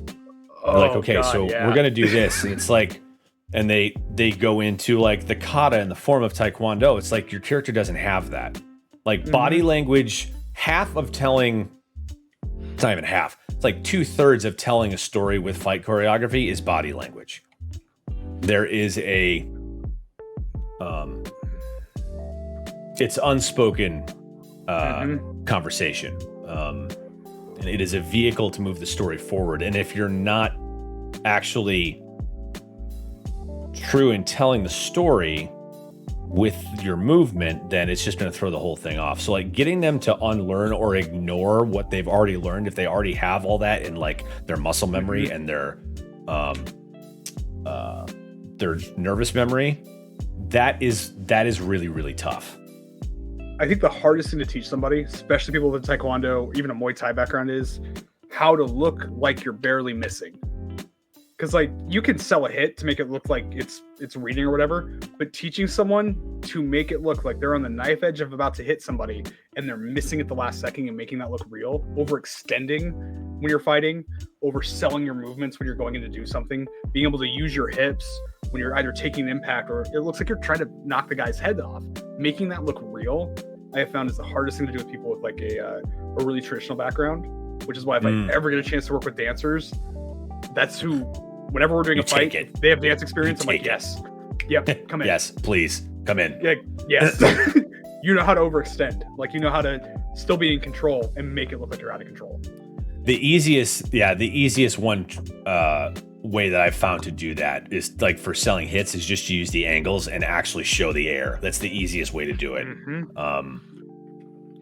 even that can be tough depending on what your constraints are for like the actual environment of the fight. Like if you're fighting in a hallway, unless you can actually like move the wall, it can be rough. There's something exactly. You see this, I feel like, in a lot more like Southeastern style films. There's a level of contact that occurs that is pulled at the right moment, or it has the illusion of having strength behind it because there's still light amounts of connection that works really, really well that you get to see between like stunt people when they work together. And trying to teach that to someone who doesn't necessarily have a stunt background, or God forbid, the person that they're fighting doesn't have like any competitive sport experience. That is where it gets really difficult, because you can have a stunt person wail on a stunt person all day within reason, because they're not hitting hard. And if a mistake happens, an accident happens. Fuck, I've headbutted Adam with a full Sparta helmet on before. He's actually clocked me in the back of the skull with the back end of this during the shoot because we missed a step by 1 point. So it's one of those things where it happens. God forbid you do that to an actor, or God forbid you have someone that's is so focused on making it look right that they put themselves in danger. I want to train with Palmer. I don't. I have no interest in learning professional wrestling. That is just hurting your body. It's just hurting your body. Oh God, those guys go through so much pain, and I don't know how they fucking do it, man. God damn. I remember when oh God, what's the name of the movie? Is it King of the Ring? What's the name of the movie where Oliver Platt is like the comeback like wrestler, and I want to say James Caan and not James Caan, Scott Caan, his son. It's Scott Caan and Courtney Cox's husband. Made to fake hits at the level he does. Oh, yeah. Well, I mean, that's the thing. A lot of those aren't fake. They have to take it. Overreact to it. You're still getting hit, though.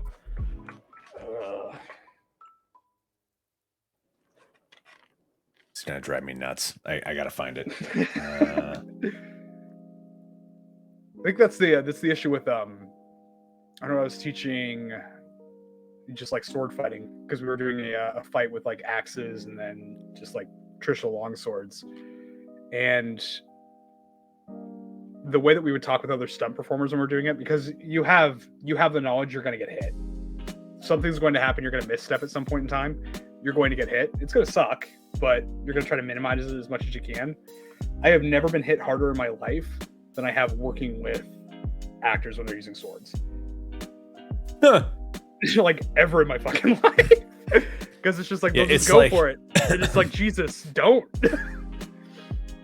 It's like, yeah, that's one of the stories from Lord of the Rings with John Rhys Davies when he's just fucking wailing on the dudes with the fake axe. That shit hurts. We were talking about this in Dojo the other day. It's like, it's funny because like people come in and like the new people are like, I don't want to train with the black belt. He's going to hurt me. And the black belts were like, I don't want to train with the new person. They're going to hurt me because they have no idea how to control the body. God damn it. What is the white belts and yellow belts, man? They break ankles. That's what you learn from judo. Modern Family.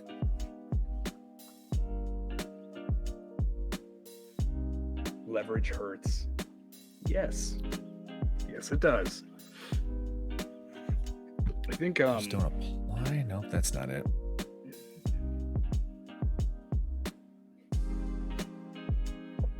I have to find the name of this movie. You're hooked on Not it? the oranges, all the other drugs. It was Oliver Platt, right? Yeah. Eric, do you remember what the name of that movie was? Yeah, Leverage Hurts. Was it Ready to Rumble? No, it's not. Oh, yes. Yes, that's exactly it. When they were doing that movie, I remember seeing a bit about like the wrestlers were the wrestlers were like, these stunt guys are insane. Because like normally we come out here, we do like a 20 or 30 minute show and then we leave and that's it. But they do take after take after take. That's, I don't know. And like they figured out that they were doing things differently. Yep. So they were able to keep the longevity of it. But like, yeah, no, we're not used to this because like we just leap from the top of the ring and land on the guy and there's no wires or anything. We just do it. So yeah, do it. This movie shit's hard. Well, it's like anybody can get hit by a car once. Yeah, exactly. Like that's like that's how it goes.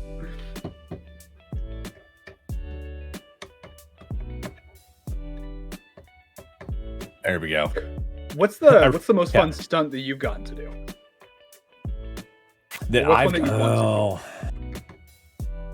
I love high falls. Like at school we went up to 50 feet. Shit. And it's funny because like after that, like I will be at work on scaffolding like 25 feet in the air and they're like, I can't do this, it's too high. I'm like, I've jumped from higher than this on purpose. I'm okay. They're like, what? Like, yep, I do stunts. Oh, good words. Yeah, sorry. You haven't tried to get an Irish dancer to do stunts. Twice if I back up. Yeah, I haven't gotten hit by a car. I've done a car hit. Did that for a short film. Done a lot of like fight choreography. I haven't gotten to get set on fire on set yet. I've been shot a couple of times. I haven't been able to do a good high fall on camera. Like I just did it at stunt school, but like I love being in the air and just feeling like my body falling through space and like calibrating that and working with that. In fact, we were just talking about this in Dojo the other day because I'm having to retrain myself because the way that we're supposed to go out of like a wrist lock or something many of times is a roll or it's a break fall where you go just straight down, you kick out a leg, you land on your hands, and that's the appropriate way. And it's thrown them a couple of times because I will turn and get on my back right before I hit the ground to take that out. And they're like, why are you doing that? I'm like, it's just what makes sense to me. My sensei's like, I mean, it still works. It's a little more effective because your feet are in the mix and you can do, and we were talking about it one day and I was like, when you do a high fall, you never want to land on your face. You always want to land on your back. Always try to tuck right before you hit. Exactly. Yeah. There's a type of fall called a face off where you're falling face and then you turn and that's it. You ever do and the the hat easiest when you're doing your face fall? The hat trick, you'll have your hat sitting on the bag that you're dropping onto. I've done it like, I don't like high falls. 25 is, after 25, I have to convince myself to do it. But and you grab the hat? Grab the hat and twist right before you hit. So timing. I haven't done that, but it's the same principle. But yeah, you turning your body is a lot harder than just reaching across your body. Right. So that's what I do. It's just a flat plane. You reach across your body and it, like, my chair's swiveling just from me doing it. Yeah. But like, if you do it quickly, if you're in midair, it's the fastest way to turn. So that's what I will do right before I'm about to hit the mat. Like, I'll do that same motion and I'll land on my back so that like I turn on my back instead. When you do your rotation, are you hitting your shoulders first right when you go down?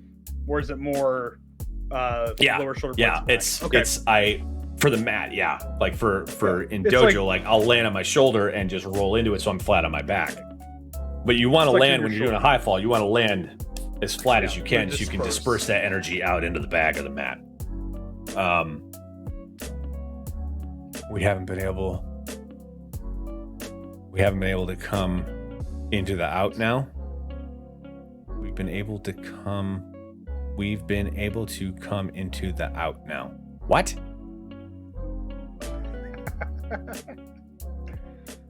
Oh, Zombie, are you talking about me disabling emote chat only? Yeah, sorry, gang. I left it on for more than 2 minutes. My bad. We got talking. I want one of the most fun. Hang on a second. I gotta take off the sweatshirt. One of the most fun gags that we've ever gotten to do. My buddy, topless stream. My buddy Ken, who was our DP for both Clowntown and Toy Box and a bunch of other short films that I've done, because we met each other in Chicago and we did like 5 or 6 short films before we both moved out here. But one of them, I had to jump out of a hayloft. Okay. And he messaged me. He's like, I need somebody to jump out of a hayloft for this short film. What do I need to do to make that safe? And I was like, you need me. What are you doing? He's like, well, it's this thing. I'm like, okay. It was in like DeKalb. So I'm like, okay. So what is that, Nessie? Brush googly face. Is that a 6-pack of abs with googly eyes? That's what I was thinking when I saw it. Jesus. That's amazing. It's a little disturbing. It's also amazing. So I was like, here's what you do. It's DeKalb. So I know they have a track and field. And the director like went there. I was like, tell them that you're making a movie and that you want to borrow their porta pit. Yeah. Because that height would be more than takes care of it. Perfect. Yeah. He's like, okay, I'll do that. And I was coming out to help anyway to make sure everything was done safely. And I was probably going to end up doing the stunt anyway. So I get there the night before. I'm like, so where's the pad? He's like, oh, we didn't. I was like, you didn't get it? He's like, no. I'm like, we have a truck that we could just jump on. I was like, what kind of truck? We walk out and it's a Penske truck. I'm like, no, you cannot. You'll go. I will go through the roof. Yeah. That is not a load bearing structure. Oh, so, he was like, well, what are we going to do? I was like, I don't know, man, but you can't jump on the roof of the Penske truck. That is not an option. He's like, well, shit. And I'm standing there looking at it. I'm like, I can jump this. I can do this.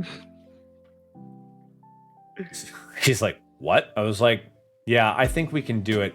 I'm gonna need some Fernie pads, but I think we can do it. He's like, okay. So we set it up the next day, and what I did was I just tuck and rolled. So I jumped out of it, and I took a couple of ferny pads and tri-folded them long ways so I had a path to roll on, because it was a gravel driveway. So I just made a path for me to like land and roll on and then get up and run out. So we did it. How many I still feel bad about this. We did it twice.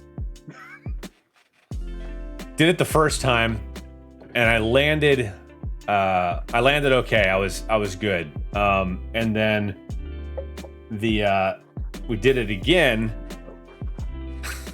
and I landed really hard on my right heel. Yep. I rolled out of it, and I'm like, okay. He's like, can you do it one more time? You want to do it one more time? And I'm like, not really. Like, okay. And the director's like, I think we've got enough. I think we're good with 2 takes. I'm like, awesome.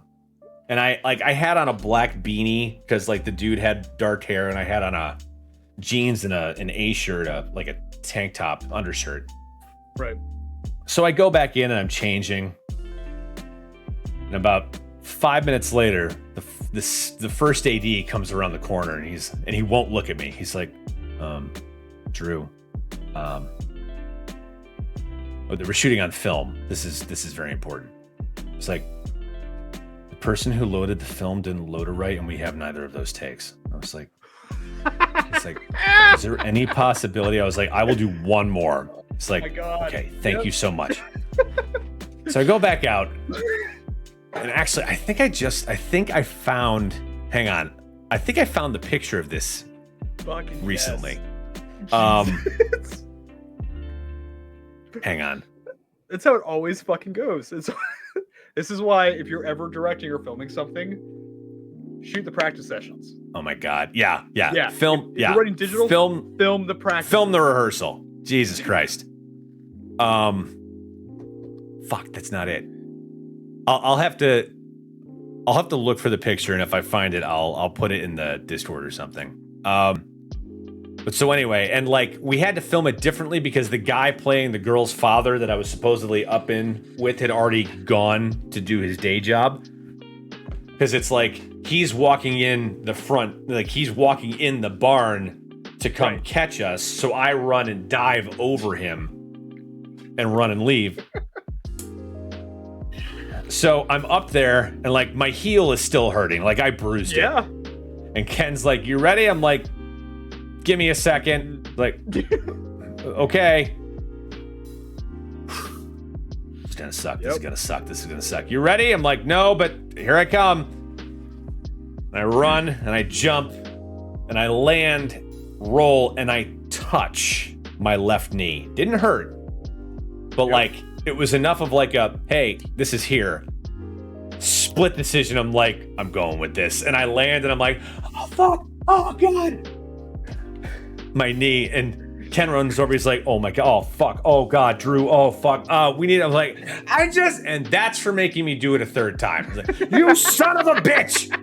The entire crew loses their shit laughing. Oh, that's great. Exactly. Well done, Riddles. Except for the poor girl who was loading the film, because she thought, oh my god, it's all my fault. I made him do it a third time. He blew out his knee. So she's crying, and I'm like, no, God, that was for him. That was not for you. I'm so sorry. That taught me a valuable lesson. Don't ever fake being hurt when you do a stunt, because like that could have been so much worse.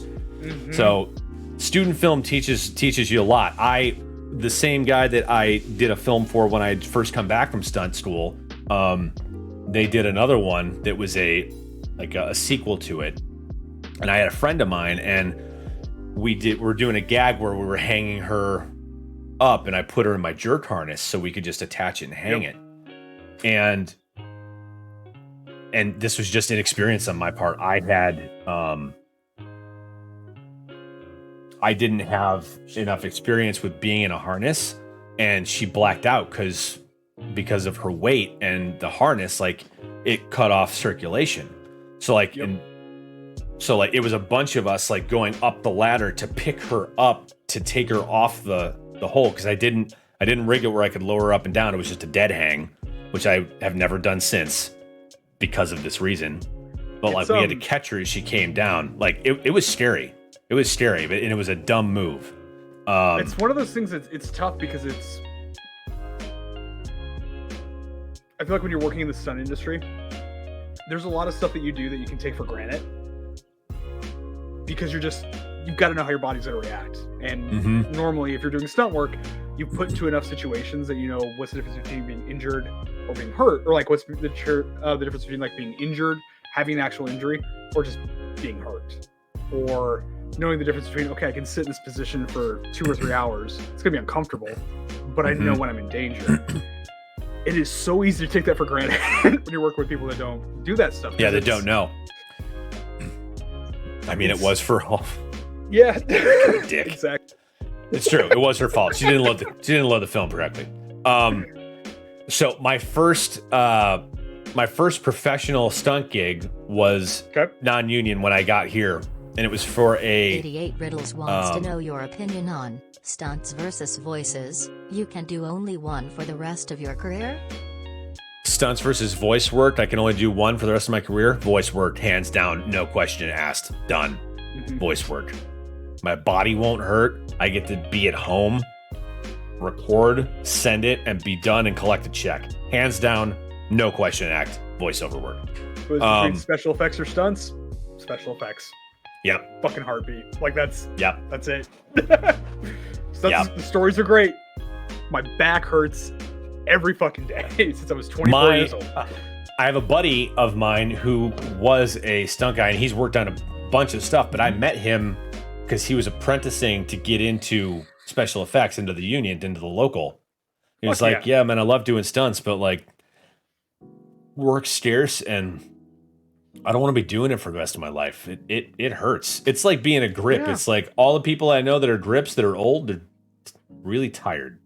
Like just hauling heavy shit around all day. Which granted, I mean, I could absolutely get away with doing more of, but it's just something that I will have longevity with.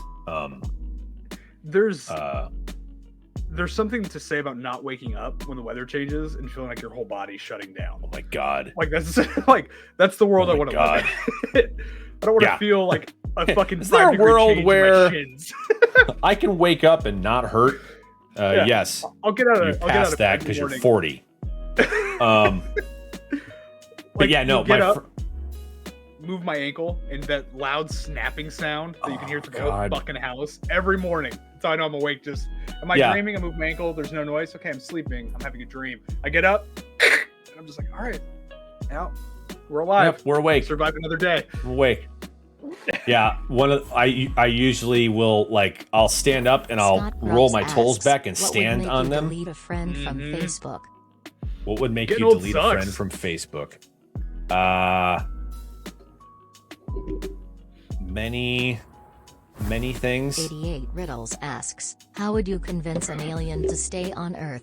How would you convince an alien to stay on Earth? I wouldn't. I'd be like, go home. You're better off. I guarantee it. You don't look anything like us. They're going to kill you. They're all going to kill you. Just, you're purple. We fight over black and white. Go home.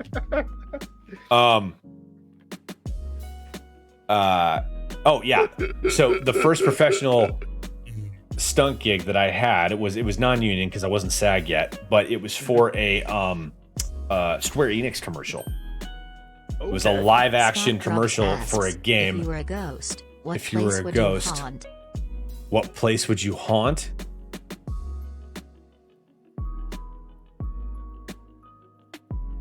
Let me think about that one. It was a commercial for a game that they were going to make called The Mad and the Monstrous, and it's been fucking 10 years. They're obviously not going to do it. So, you play as Victor Frankenstein, who has been captured by the Nazis to help create super soldiers. And so it's this weird, outer world, Hellboy style-esque thing where you graft on like I just found the pictures for this too. Like, do you know who Rollis is? I do not. He's a makeup effects artist in town. He drives a hearse. He's one. Oh of the, yes, then yeah, I know who he is then. So he was the effects guy on this shoot. So like he made these arms that were like squid like, and part of the game is like one of your hands has become like a tentacle thing. But things you can do with it is you can like graft weapons to it, like guns or blades or something, just make them part of you. So you don't have to actually hold on to it. Like the tentacle like wraps around it. So like we had one of those for the soldiers. But I was playing another scientist. Like I did double duty because I was full mask up for one, and then the other one I was playing the scientist. So they go in, they bick my head, they put on a ball cap that has a tube going around it inside the prosthetic. Then they cut above that tube to be able to pull off it's a full wig. So like that part comes off. They green screen paint my dome so it looks like I'm getting the top of my head cut off. And then I get hung upside down. So he's like holding me with this grafted tentacle arm. He's holding me up, and then he takes a sword and goes bunk, cuts my head off. So like they attached a wire to it so it was upside down, pluck, and then push blood down through the tube so it's just like shh as it happens. I'm really sad I never got this footage. That would have been cool. That's like dope. I had learned that lesson about being in the harness for a while, and then I brought my own harness because I knew it would fit. And we're talking to I was talking to the medic. He's like, so they're gonna hang you upside down, right? I was like, yeah. He's like, okay, well, I'm gonna start a clock because you can only do that for so long. And I was like, that makes sense. I'm gonna take your word for it. So like I'd be hanging upside down, and like I just reach over and I'm upside down, so I need to give him a thumbs down in order for him to see a thumbs up because I was upside down. But like I would constantly check in with him, and that was just luckily I didn't have to. That lesson was learned without anybody getting hurt, but that was an experience in itself. Being in that rig. On top of having all the effect stuff happen, like there were so many moving parts, and getting to see it's crazy all the jobs working together. How physically taxing it can be hanging somewhere. Like it's insane. Absolutely. Just like doing nothing, just hanging can be so physically taxing. I've got friends that are suspension artists, so like the big hooks and everything, and I am amazed at just how relaxed they're able to kind of just hold themselves, because you have to be. Or not even hanging. Like they swing them back and forth. It's like Jesus. It's intense. All very valid. I love this question. Considering how things on the haunted one. A yacht? You'd like to haunt a yacht, Eric? Okay. Well, that could be fun. Or you'd haunt or possess it through. Possesses people. Blake, can you show us your amazing mug again? Looks like a mimic. It is a mimic. Favorite D&D That's monster, dope. the mimic. That's dope. I fucking hate mimics. Best night of their life. My husband just got home and wants to see it. Well, I was thinking like an ocean-going Christie. He just got home, was looking at your chair, and I was like, wait until you see his mug. Nice. Yeah, man, if I had to choose a place to haunt. Little America gas station in between Park City and Zion over the Utah-Wyoming border. Oh my because God. That is how you become a fucking cryptid. And there's just enough truckers up there, and they're sort of goddamn cold. That's the fuck amazing. out of my gas station. I will say this: when I was working at a summer camp, after I was not on, or before I was on staff, I went as a camper for 2 weeks. Then I was working in one of the gift shops up there because it was in northern Michigan. So I wasn't actually on staff where I went to be on staff. But I was still in the area and I was hanging out with all those guys. And we played Capture the Flag one day in the 2 weeks that we're there. And we go out into the woods behind that. And they started this rumor that a ninja lived out in the woods because I would always go play Capture the Flag in my full ninja gi. So like I wasn't even there. So like if they counted the people in division, it wouldn't add up because they could have everybody and not have this person. Right. So it might be to haunt the woods of Interlaken. It might be to be like the ninja ghost haunting the woods. That would be pretty great. And if not that, possibly like Warner Brothers Studios.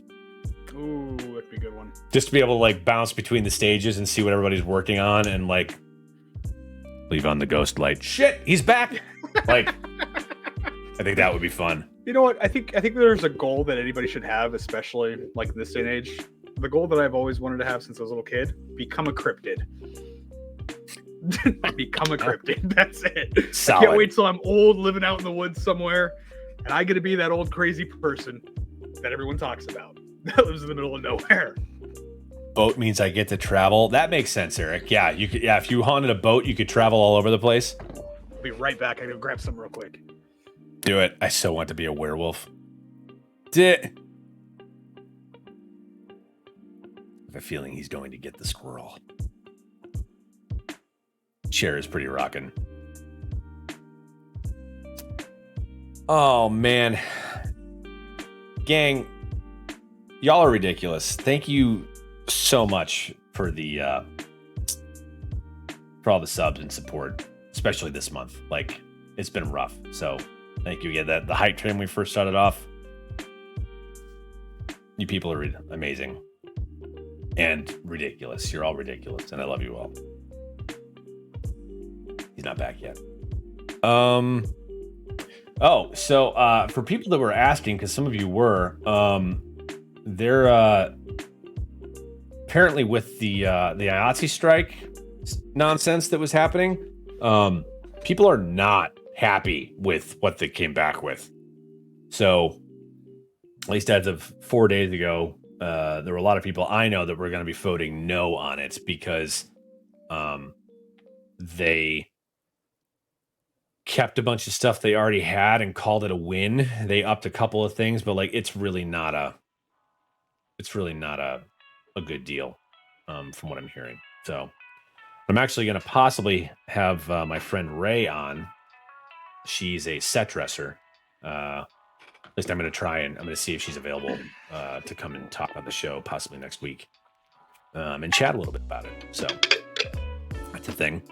How's everything over there? Did you find a squirrel? Good. What happened? No, lunch just got delivered. Had to go grab it real quick. Oh, nice. So my incredible girlfriend, who is currently working on a show I can't talk about, but I can drop some hints.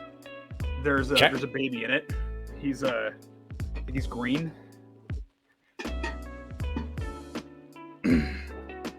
Has something to do with like space ninjas. I think there's a character that we talked about. Remake of Rosemary's Baby. It might be. There's a character that like I want to say Eric brought up earlier, the one that he hates. He's not in that show, but he's part of the same universe. Nice. Mm-hmm. She's a creature acting, and it's a trap. She got crossed the bucket list item off this week, and I was so excited for her. I was like, that's fucking dope. That's great. Mm-hmm. That's awesome. My buddy used to be the stunt PA on that show. No shit. That's fucking cool. Mm-hmm. Who just texted me, actually. He's like, hey, who do we know that can make a 5-foot standing cutout of the fuck is his name? Konashi from Spirited Away. I was like, probably do it pretty easily. Just need some black foam core and some white foam core. Just cut out the mask, put it on top. I mean, we could probably do it. I want to get some fabric and actually make a cloak. What is this for? He's like, it's for my friend's birthday. I was like, oh, we can probably do that. Hell yeah. It's something I love about having friends like an art department or stunts or special effects. Is you get to collect all the weird shit. Right. Shoots. Yeah. I came home once to a friend of ours that was doing was it not another teen, like the Teen Werewolf movie or show when that was becoming a big thing? Oh, not another teen movie? Yeah. Yeah. Or no, Teen Werewolf. What was the Teen Wolf. It's the remake. It's the Teen Wolf. He was helping with some of the effects. They were doing some of the prosthetics and stuff for it. Their test prosthetics. He actually got to take them home because he was trying to repair them for I think it was either some interviews they were doing. And I came home. This is the first place I lived at in LA. I walk into the house and they're sitting there on a mannequin, about fucking shit myself. Because I walk into the house, there's this mannequin sitting there positioned with this werewolf on, like makeup and stuff on it and like the full prosthetics. And I was like, what the fuck is this? She's like, we're doing test looks. I'm like, Jesus Christ. Oh, man. Leaving mannequins with full costumes around people's homes, greatest prank in the world. But you gotta like hide it in the bathroom so it's leaning out of the shower, or put it behind the door by the washer and dryer, stuff like that. Only with artists. Last time, no, actually not last time, because last Dragon Con was this year. But the last time before this year that I was at Dragon Con, so 2019, someone had a full costume of a Lycan from Underworld, and that was their cosplay. They was walking around. I was like, is he on stilts? Like, yeah, cool. Yep. Those stilts are fucking cool, man. Did you grade ones? Have you gotten to work with stilts before? I haven't had the opportunity to. If you I keep trying to get into mocap is another thing that I want to do. Yeah. And yeah, given the opportunity, I would see that stilts might come in handy in that genre, but like I haven't done any creature shoots or anything that use Riddles asks, if you ever were get the in a chance, band, what instrument would you play? If you get a chance to play with them, take it. They are jumping stilts. So freaking cool. So they're you know when you have people like in the Special Olympics, they'll usually have two types of stilts. They either have the straight leg ones or they'll have the ones that have the curved back on it. Oh, the curve. Yeah. That's what a jumping stilt is like. They were testing what the muscle efficiency is for a person to run at 20 miles an hour in those stilts, as well as like increasing jumping height. And they found that the majority of people could hit 20 miles an hour, which is incredibly fast, usually about 70% of their actual, like 70% efficiency with their muscles. Normally, for somebody to run at a dead out sprint that fast, you have to, one, be tall, two, have really good cardiovascular system. But they were having people that are relatively athletic being able to do it repetitively. They just started releasing these, I think, about 10 years ago. You can buy them now for like $600-700. I've gotten to play on them. They're fucking cool. Like you can just jump straight awesome. up like 10 feet. It's so fucking cool.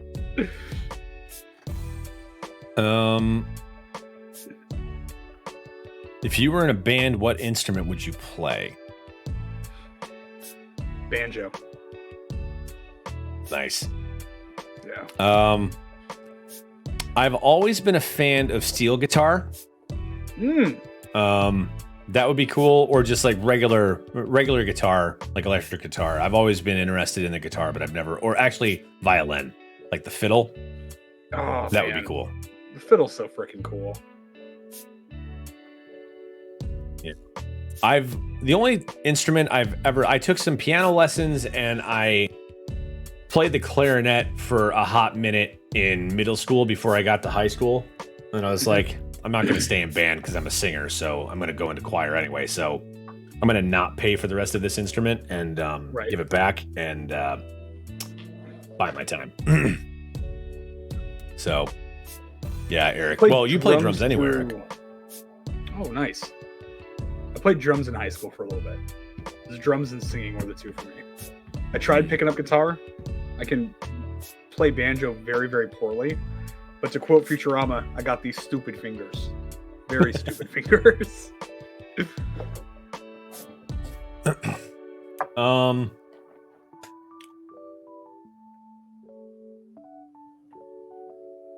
So, I know what I was going to ask you. So, like, I'm assuming you do Wasteland and yep, and the like. How long have you been doing Wasteland? Couple years? A couple years, yeah. I think the first one I went through, I want to say, is 2017. It was either 2016 or 2017. Okay, cool. Do you know who Daddy Warbucks is? Yes. Or Daddy Warbus? Yes. Okay, that's my buddy Matt, who's the armorer for the Midwest. Oh, fuck yeah. Okay, Yeah. all right. Yep. It's a small community. Yeah, it's a very small community. And it broke his heart because when he was going back to Chicago from Michigan when we got done filming Wolfhound, that bus broke down. Oh, no. So he had to trash it. Oh. He was like, my midlife crisis just broke down and I have to leave it. I can't. I'm very upset. So, but like I've always wanted to go to Wasteland and I've never had the time or the money or the opportunity. You want to know the trick to doing it is? As What? someone who is like a constant procrastinator, tickets go on sale in November. Buy tickets. You will go. If you buy tickets, you'll go. That's fair. I can't buy tickets in November though, because I have a wedding at the beginning of November, and then I'm going to Iceland in December. So all my money is already spoken for. All right, cool. So tickets maybe will next show year. up if we end up running some fight stuff together. I got you. God. I need people to help with my pyro. I have a bunch of friends that go. So yeah, that's the other thing. Like, Go. yeah, you and I need to hang out in person. Like you and Adam and I need to get together and like play with some swords and some fire and do some things. I saw your fire whip video the other day Oh, when I was looking at stuff for the socials. Mm-hmm. What do you use to make those? Like, is it basically just a long wick? Kevlar. I hand braid Kevlar together. The one that we use for our show, I think, no is a shit. 9-footer. It's soaked in lamp oil. It is super fucking heavy. It's like, they call it bellies and plats. What that is the number of layers that are on it. So when I build whips that I'm selling, or ones that I put together for like non-pyro shows, usually 88 Riddles asks, if you could go boy. They're anywhere about in the world for your that next thick. That's what they vacation, come out to. where would you go? Not super big. The Kevlar whips, because they have to get lit on fire, and we're throwing them against these ridiculous weapons up here. They have to have a lot extra layers to them. So they're like 3 to 4 times as thick as this. And they weigh an ungodly amount when they're actually like loaded up with fuel. Super dangerous. Worst burn I've ever got on set. Got 2nd and 3rd degree burns on the insides of my fingers. Partial 3rd degree right there. And it was like, my fingers look like sausages, like overcooked sausages for 2 months. And it was just from the amount of fire, got onto our safeties, actually burnt through it found a hole in the Kevlar, ended up torching it. Middle of a shoot. Fire whips are stupid. They're a lot of fun, but they're really stupid.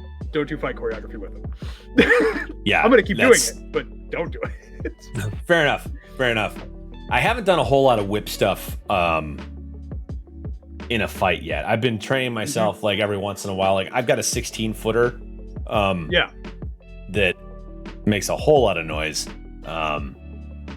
And I've gotten relatively good with that, but I still need more work on it. But yeah, like the whole fire whip thing has always fascinated me. But I was curious, since you built it, what you made it out of. So what the wickets are, the tail of the whip is all Kevlar. That's it. It's, I think I started with like 16th inch thickness by 1/4 inch wide, and it's just braided over itself over and over again. And then there's steel shot loaded into the first like 6 inches right off the handle. What I used for mine was just an aluminum tube, and then big old hunk of metal on the end of it just to work as a heat guard, and then wrapped in silicone. That's about it. The way that I build them is there's a bolt that goes to the top so you can swap out the tails, because you're only going to get 8 or 9 shows out of one before it's going to start falling apart. If you're using it for what we're using it for. If you're just using it for cracking it, lighting on fire, and then performing with it, it's fine. You're not doing any contact stuff. If you're contacting other weapons that are on fire, they tend to break down faster. So that's usually how I put them together. It's a fun thing to do. It's definitely worth picking up. If you can learn how to use a regular whip first, it's a lot better. Just so you can get used to actually throwing a whip correctly. Because the fire whips, they're easy to snap because they're so heavy, but they can get a little unwieldy length. Like, don't go with anything over like 8 feet. If it's shorter, it'll work a lot better. That's kind of what it comes down to. So do you normally do... Oh, rope dart.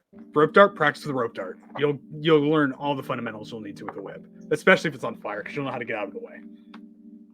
Yeah. That's important. Yes. So do most of the shows that you and Adam do together, like, are they for like Ren Fair, or is it for like what are usually it's like Wasteland Weekend is the one that we normally do together. I have a couple of things that I put together for like Burning Man and all that, if we ever decide we want to go. But I mean, we have some stuff that we used to do for the job that he worked at, which I believe was Swordplay LA. And that was right, yeah. He's taught and stuff. But most of the stuff I've performed with him have just been for like Wasteland and then Detonation. So mainly post-apocalyptic stuff. Now, what's Detonation? Mini Wasteland. It's like 400 people instead of 4,000. It's outside of Holbrook, Arizona, so out past Flagstaff. It's like a 9-hour drive from here. And they've got a full city they built out that's a permanent structure. Everybody goes out there and camps for like a week. And it's like war rigs. It's got like death carts that everybody builds. Then we go race in one of the little canyons. And then it's a lot more fun, personally, I think, than Wasteland. But it's tougher to get to is all. It's a bit of a drive. Wait, and where is that?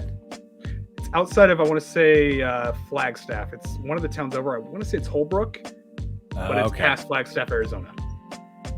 Gotcha. Yeah, Riddles, I was going to say Iceland, but we're going to Iceland. So, like, the question, he played another question card. What's the, if you could go anywhere in the world for your next vacation, where would you go? And Tony and I are going to Iceland in December, but I really want to go to Japan. And it's something that my dojo regularly does. So I'm hoping that I might get to make that trip sometime soon. But like New Zealand is one that's on my list. I haven't really traveled at all in my life. Like Canada is the only place outside of the country, and the Bahamas, but I've never been off the continent. So you should go check out Thailand. It's a lot of fun. It's a really cool place to train. Thailand's I've heard incredible. I have never gotten my ass kicked so badly as when I was doing Muay Thai in Thailand. God. Just get your shit rocked. Yeah, the one of the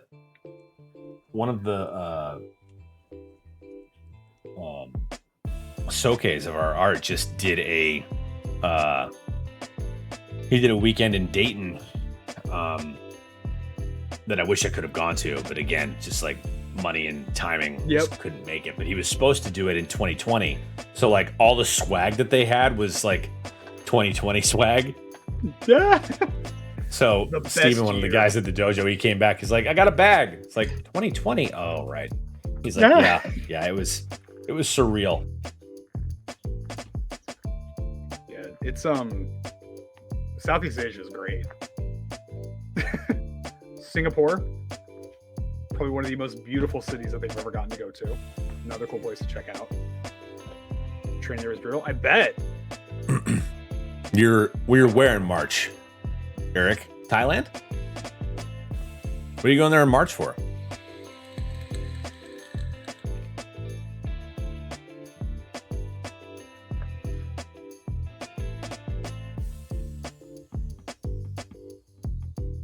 Gang, if you have questions too, you don't have to spend a card to or use a card to ask them. You're more than welcome to just ask. That's why we're doing this. Spent a week in Singapore, had the flu, so lived in my hotel for a week. Oh, that sucks. I've never seen a city that's so freaking clean. Singapore is just like insanely. Is it really? Oh, it's nuts. It's we landed there when we were redoing our visas. So in Thailand, your visa lasts for like 2 months. You have to leave the country and fly back to get it renewed. It's kind of the backpacker way to get around some of the laws that they had. And we flew to Singapore for a few days, and I think we got in at like 3 a.m. Taxi dropped us off in the middle of the city because we were trying to find a place to stay, just to crash for the night. And it was no crime, no trash anywhere.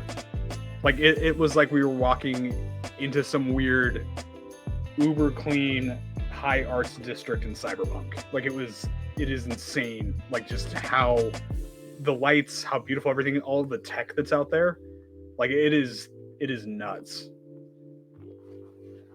Huh. Yeah, Singapore is crazy expensive, like insanely expensive, but beautiful. That's interesting. That's not what because I've heard that, like, because of the pollution and everything over there, that it's quite the opposite.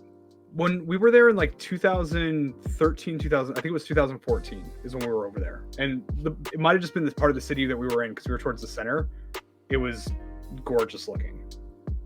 But we were basically subway, center of the city, and out. I don't know what the outlying area is like, but the spot that we were staying in the middle of the city, the Muslim district was over there as well, was really, really pretty. Huh.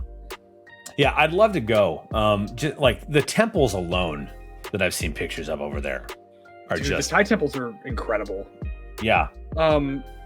What is it? It was Phuket is pretty dingy for Thailand. Like Phuket's dingy, Thailand's dingy. Singapore compared, and that might have been why I thought it was beautiful. Is because after spending 3 months in Thailand, where it's very, very dingy, lots of fun, definitely a second world country.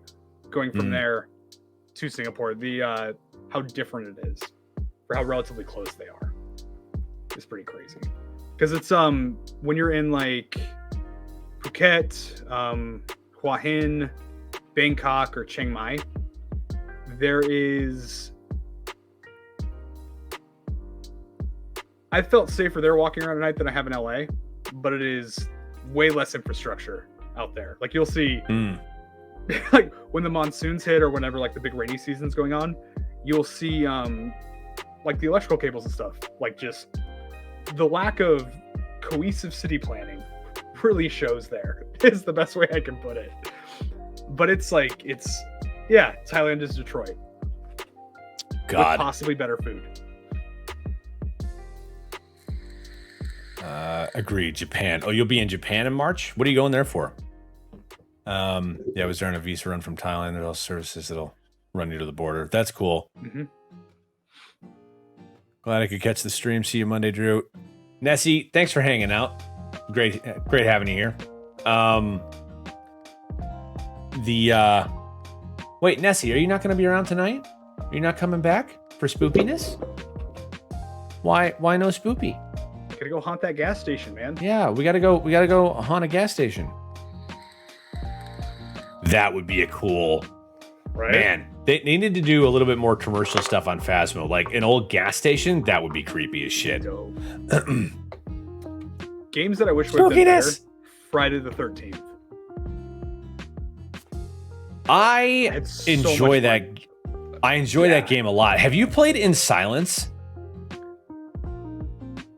That's the one with the rake, right? Yeah. What am I thinking? I haven't played it. I've watched them and played. We haven't had enough people for it yet. It is a lot of fun. We haven't played it since God, when did Tango pretend to be a bush and I lost my shit and then got attacked right off the bat?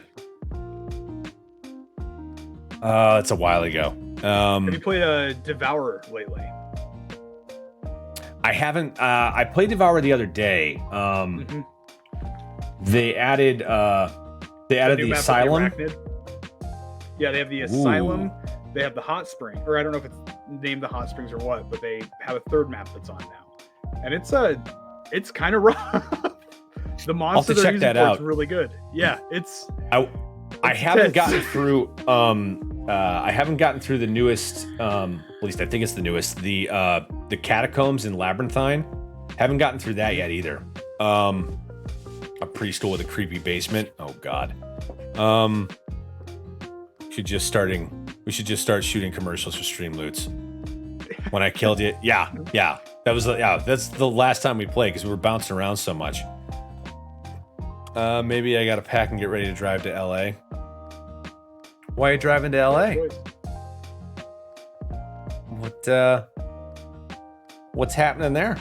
What are you coming to town for? summer camp for Phasmo, right? Yeah, man. Friday the 13th is such a fun game, and it was like because of all the legalese that was in place, it fucking killed it. There's another one I wanted to try. I think it's called Last Summer. I know it's up on Steam. It's been up for a while, but it's the same kind of thing. It's like asymmetric horror. I think you're playing as crazy person in the woods, and I think it's against 4 other people. So they're 4. Nice. Oh, dude. I love those games. Those are kind of best. Slit, have you played Fireteam? Do you have Aliens Fireteam? We played together. That's right, we did. Yeah. I keep forgetting who I played asks, this. What would you do if your I'm life always down to became keep the playing last Fireteam, video game that It's like my you Saturday played? jam. What would you do if your life became the last video game you played? I'd be shooting aliens. I'd be I'd be Darkest dead. Dungeon. I'd be dead. God. That's it. I'm dead. My Aliens friends is a are good dead. game. It's some eldritch horror is taking over what sad existence I've had.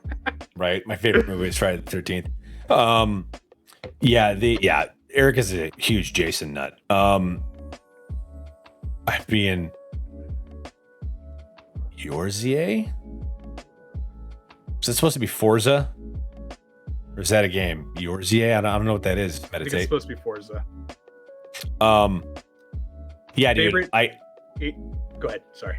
I'm really enjoying Fireteam. Like, so Final good. Fantasy. I haven't played Predator yet.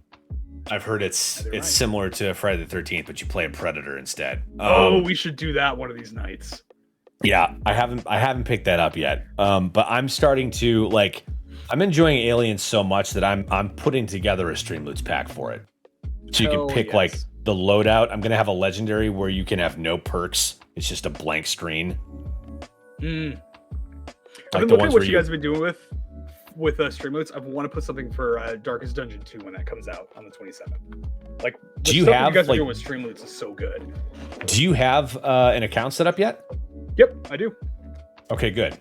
Yeah, it's pretty rad. Let me know when you're working on it, and we'll try and push that. I will totally pick your brain because that is such a. I've been looking for something.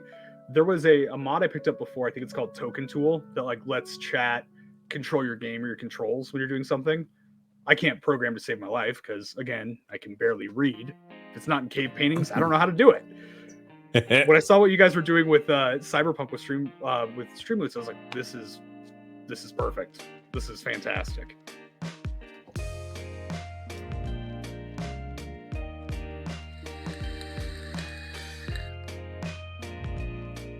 The ability to interact on that show with the cards that Eric's creating is just awesome.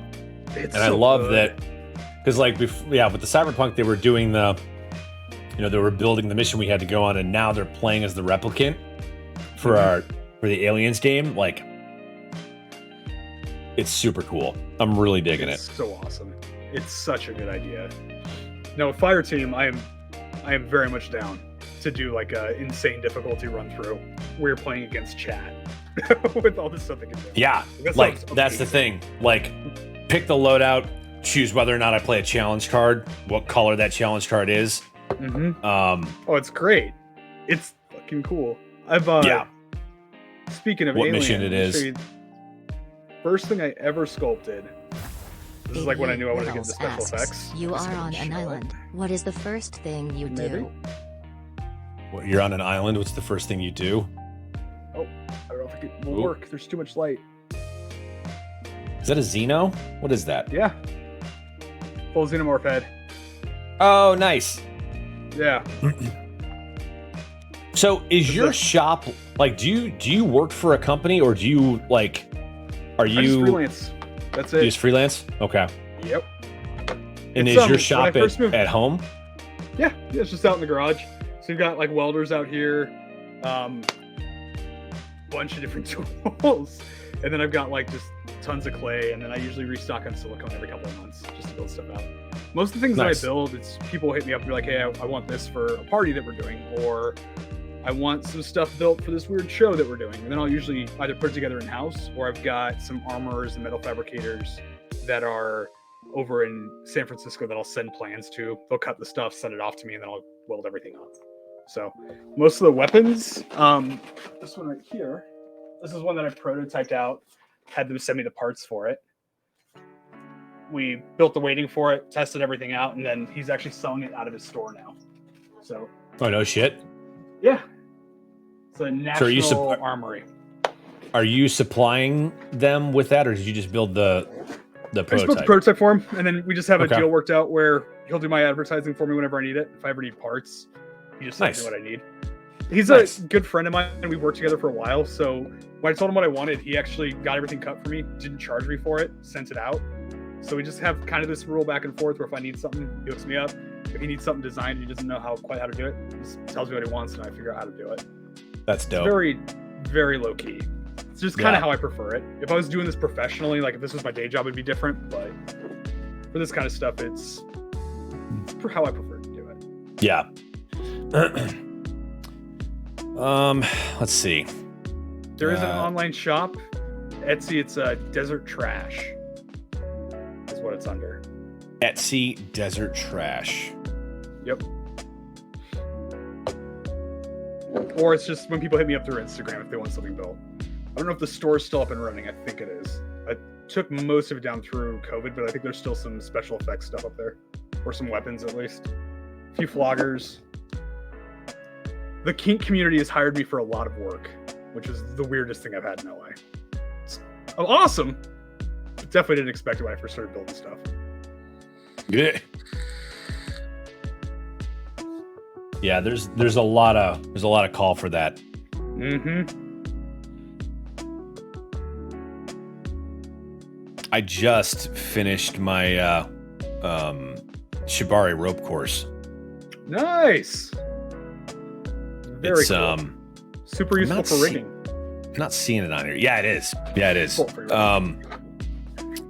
was a whole different way to look at like the stuff that I had already been doing through like theatrical rigging and stunt rigging. It's like, oh, you can make a pulley just out of rope. That's neat. Super useful. Great for rock climbing. Desert Trash LLC. Yeah, Desert Trash LLC. There you go. Shows you how much attention I pay to it. Elk shed antler flogger. We had a bunch of those sell recently. Usually I've got weapons up there too. Shipping has gotten horrendous, so I have not posted anything new in a while.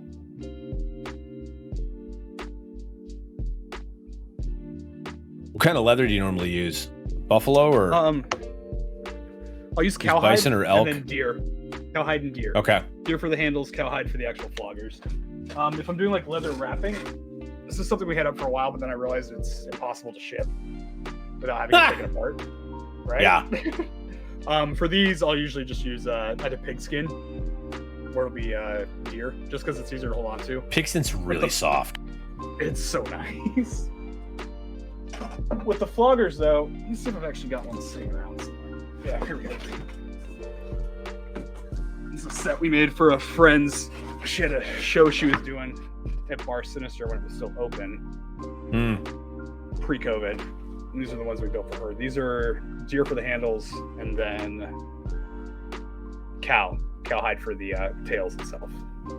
Nice. It's because it's cheap and it works. But most of the stuff I build nowadays, it'll usually just be straight through Instagram. People will tell me, "Hey, this is what I want." I'll be like, "Cool." Venmo me the money for it. I'll put a listing on Etsy that only you can buy, just so they have something they can get a digital receipt for. Yeah, that's cool. Oh man.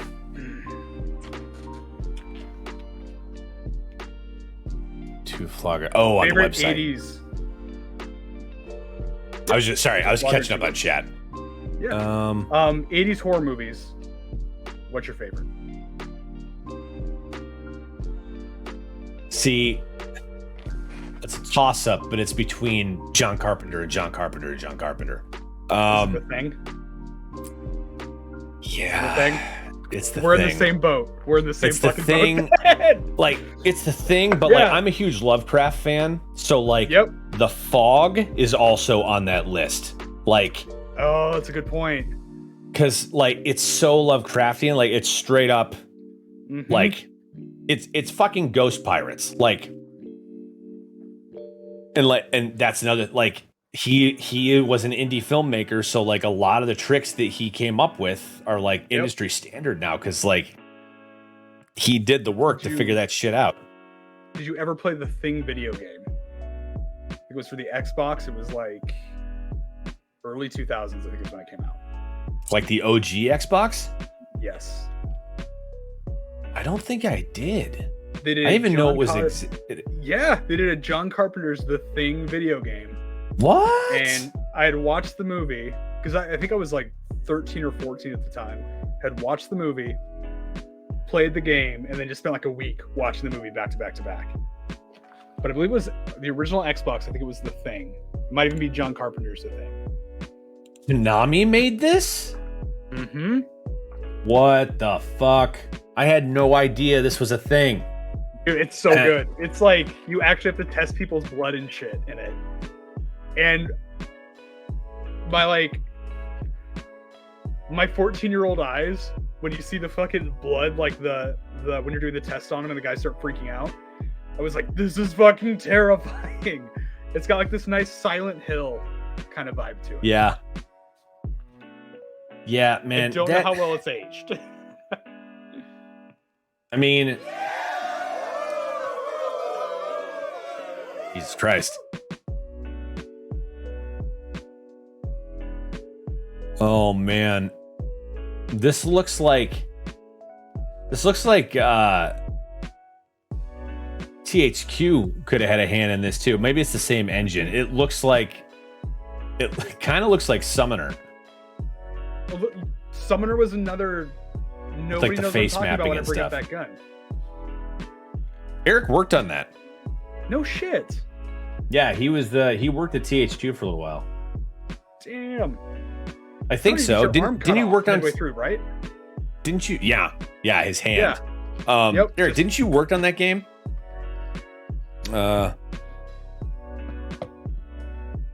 That's what my body dams on sword has. Hummig. What? Those are, I don't know what that string of words means. Is that a sentence? That's what my body dams on sword has. Hummig. I'm very confused about what you just typed. I'll wait for the next one I'm going to play. Yep. Motherfucker. What are you asking me? Quick answer, just yep. Yep. Christ. Such a dick. What are these words? Yep. English, motherfucker. Do you speak it? Speak it. God. What's so some of the games I've seen you, I've only seen you play really Fireteam or Phasma. What is your like genre of video game? What do you prefer? Oh man. Like if I'm not streaming and I'm just sitting down playing a game, honestly it varies a lot. Like I love RPGs. Okay. I'm not so much into a lot of the turn-based stuff. Like I tried playing Mass Effect. I tried playing Dragon Age. I just couldn't get into them. Let's see here. I love Witcher 3. It's an amazing game. I love all the Elder Scrolls games. Like the first game I ever played on Xbox was it was Halo. But then Morrowind. Like that's where I got into the series. Voice text. God. Morrowind, the first 10 minutes when you're walking through town, that elf falls from the sky. And he's got that scroll. And you tell yourself you're not going to use it. Oh, I used it. You use it. But I used it to make a ring that did the exact same thing. Nice. There you go. Because the problem was you also needed a ring of Featherfall to slow you on the descent down, or else you went splat just like that motherfucker. But I took the spell because I saved it until I could make something, and I made a ring with 3 charges. You just replenish. Right. But I put that spell onto a ring, and you could literally jump across the continent with 3 charges to the other side. That's awesome. that crafting system was the most broken thing in a video game, period. Yes, it was. Like, it was amazing. It was fantastic. Last question for me. What is hands down your absolute can't live without this in my life franchise of any genre or medium? That's a lot, Riddles. That's a lot of a question. Let me finish answering this one first. I'm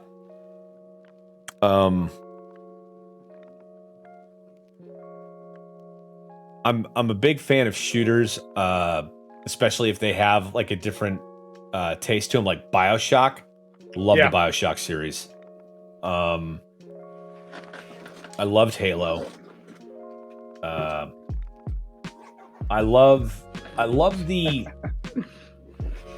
really enjoy. Oh, there he is. Yep. Squirrel. I really love any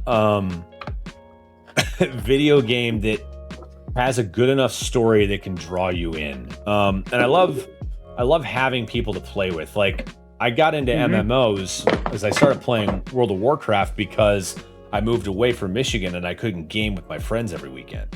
Right. So I started playing that, and then I got into that. I got into the lore a little bit, but it was mainly like the camaraderie of playing video games with people. Right. Yeah. There we go. Wee. He really wants to. All right.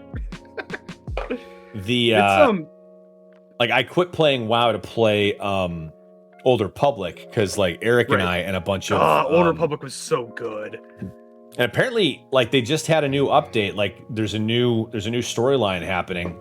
So I'm probably gonna have to pick that up again. I'm enjoying New World just because it's like I really enjoy MMOs. And I got into Phasmo because another streamer that Tony was watching was playing it. Sonocat, he played a lot of Phasmo, and I was like, this game looks like a lot of fun. They did, for like what it is, and it kind of coming from like a no-name developer, they did a solid job.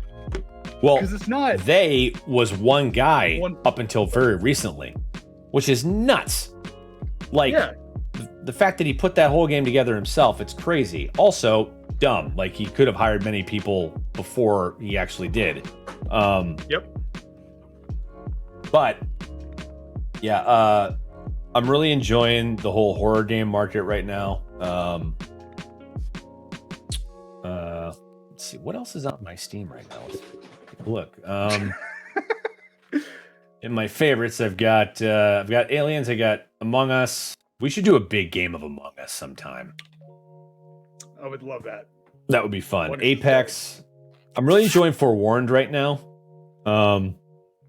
New World, Phasmo, Valheim. Got to get back to that game. Let's see. Valheim is dope. Here. We have one of our servers we were doing recently. We actually captured a sea serpent and managed to drag it into like this little this area that we had built. We dug out. Oh, did you pull it onto the land? Yeah, we pulled it into, well, not on the land. We actually found this little area where the land came out. We raised all of it up, built a base around it, kept a gap, and it took like 6 of us. We harpooned the sea serpent in, got it in there, closed everything off. We found out it doesn't despawn. So it's just been, we built portals around it. So we'll change the names on the portals every once in a while. So you'll just fall into this big water area with it. And it's basically swim or die. It's great. It's a good way to get all your stuff from your friends back. Jesus Christ. God of War. Love that game. You need to play Hellblade Senua's Sacrifice. I think you'd get a kick out of it. I've heard of that game. I haven't gotten into it yet. I will say, quite possibly my favorite franchise of all time is the Legacy of Kain series. That's a good one. Soul Reaver 2 was such an amazing game. Mm-hmm. Like, that game made me want to be a voice actor. Like, it made me see that was a possibility of something that I could do. And the cast is incredible. But there was the writing for that game. It was ridiculous. Fucking amazing. I know Outside Xbox was doing a like hidden levels video or something, and they brought up Legacy of Kain as well as Soul Reaver. And there are so many things that got cut from that game but you can still find sound files for it. Mm. And you can just hear the voice acting. That's it. And there are like scenes where the bells go off. There's scenes and like everyone dies. There's scenes where Kane isn't killed. Like it's so cool. They did such a good job with that series. Yeah, the last game tying it all in together, like Legacy of Kain Defiance. Mm-hmm. It was super cool, but I think Soul Reaver 2 is still my favorite game out of that series. And I got a there's a fighting game, like a versus like side by side, like vampires versus like the clergy called Nosgoth that they made. And I had never heard of it. The only reason I found it was because I bought a pack of all the Legacy of Kain games because I had the hard copies too. But I found it on Steam. It was like $10 for all of them. That's kind of cool. And I found out why. Like I've tried playing them. I can't play them for some reason. Like they won't load. But Nosgoth, you should check out had Vampire. like a Unreal Tournament style. I've heard of Vampire. Actually, I think our buddy worked on it. Army of Two, good call, Eric. Army of Two. Really we played the fuck out of those games, Eric and I. Like, yeah. Like he and his brother played Gears of War. Eric and I played Army of Two. That first game, when that aircraft carrier is literally breaking apart and you have to get off of it, that was next level. Like, yep, that game was staggering how different it was and just like the lengths that it was going to and like the escalation of what happened. It was super cool. And I haven't been a big fan of it lately, but like Call of Duty Warzone, just this open sandbox area, and like Apex Legends is another great example of this. Like just a huge map where it's all battle royale trying to get to the middle. Yep. Or just like, I love playing Plunder on that game because you can die more than once and it doesn't matter. Yeah, fucking stupid EA servers, right? Apex I've really enjoyed. It's I've got like a love-hate relationship with a lot of like the battle royale style games. Yeah, me too. But they can be fun. They can be all right. Oh, horror's man. the big one for me. Yeah, horror's a big one. I'm thinking as we get closer to Halloween, I might do a playthrough of the Call of Cthulhu game, just like start to finish. Yes. And stream that because I played it once, but I haven't finished my second playthrough, so I may just start over again. It's so good. The other one is talking about like I started with Nintendo Entertainment System, so like the Castlevania series. Yep. Some of my favorite riddles. That might be the answer to your question. Like, hands down,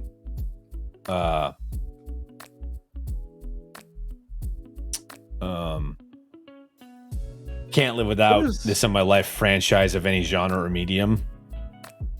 Like if we're talking video games, probably Castlevania. My favorite game, well, the first game I ever bought for the NES was Castlevania 2, Simon's Quest. It's still my favorite one.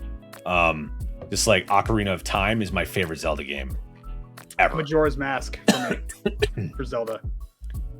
I've heard that. I never got through Majora's Mask. I played Ocarina of Time when I got my wisdom teeth pulled out. I literally sat on the couch and I played that game for 3 days straight. I say 3 days because I played through it twice because I beat it. Damn. And then my buddy who I borrowed the game from, he told me the second day that Nintendo Power had put out a challenge to beat it with the least amount of hearts possible. So I started over. I played through it with 3 hearts without getting the last fairy for the shield. And I took a picture of it and it didn't come out, so I couldn't send it in. No. But I loved that game. But like the Tenchu games were some of my favorites as well. And I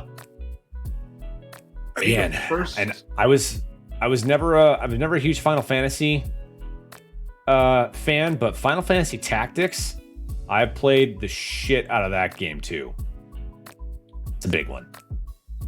Castlevania N64, I think, was the first video game I ever rented from Blockbuster. And it was one of the ones that I played over and over and over and over again. Castlevania series is dope. Yeah, Dracula's Curse, Simon's Quest, the original one. I'm playing through. I just got a. There's an anniversary pack that has all of them that you can play. Nice. Like they have it for Switch, they have it for Xbox. So just got the game Holcon. See ya. Have fun, dude. Have a great weekend. See you, Rick.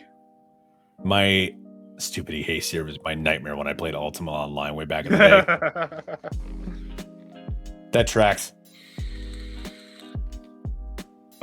I think Borderlands 2 is the game that I've sunk the most amount of hours to. Oh my I think god. about games that I've like lived in.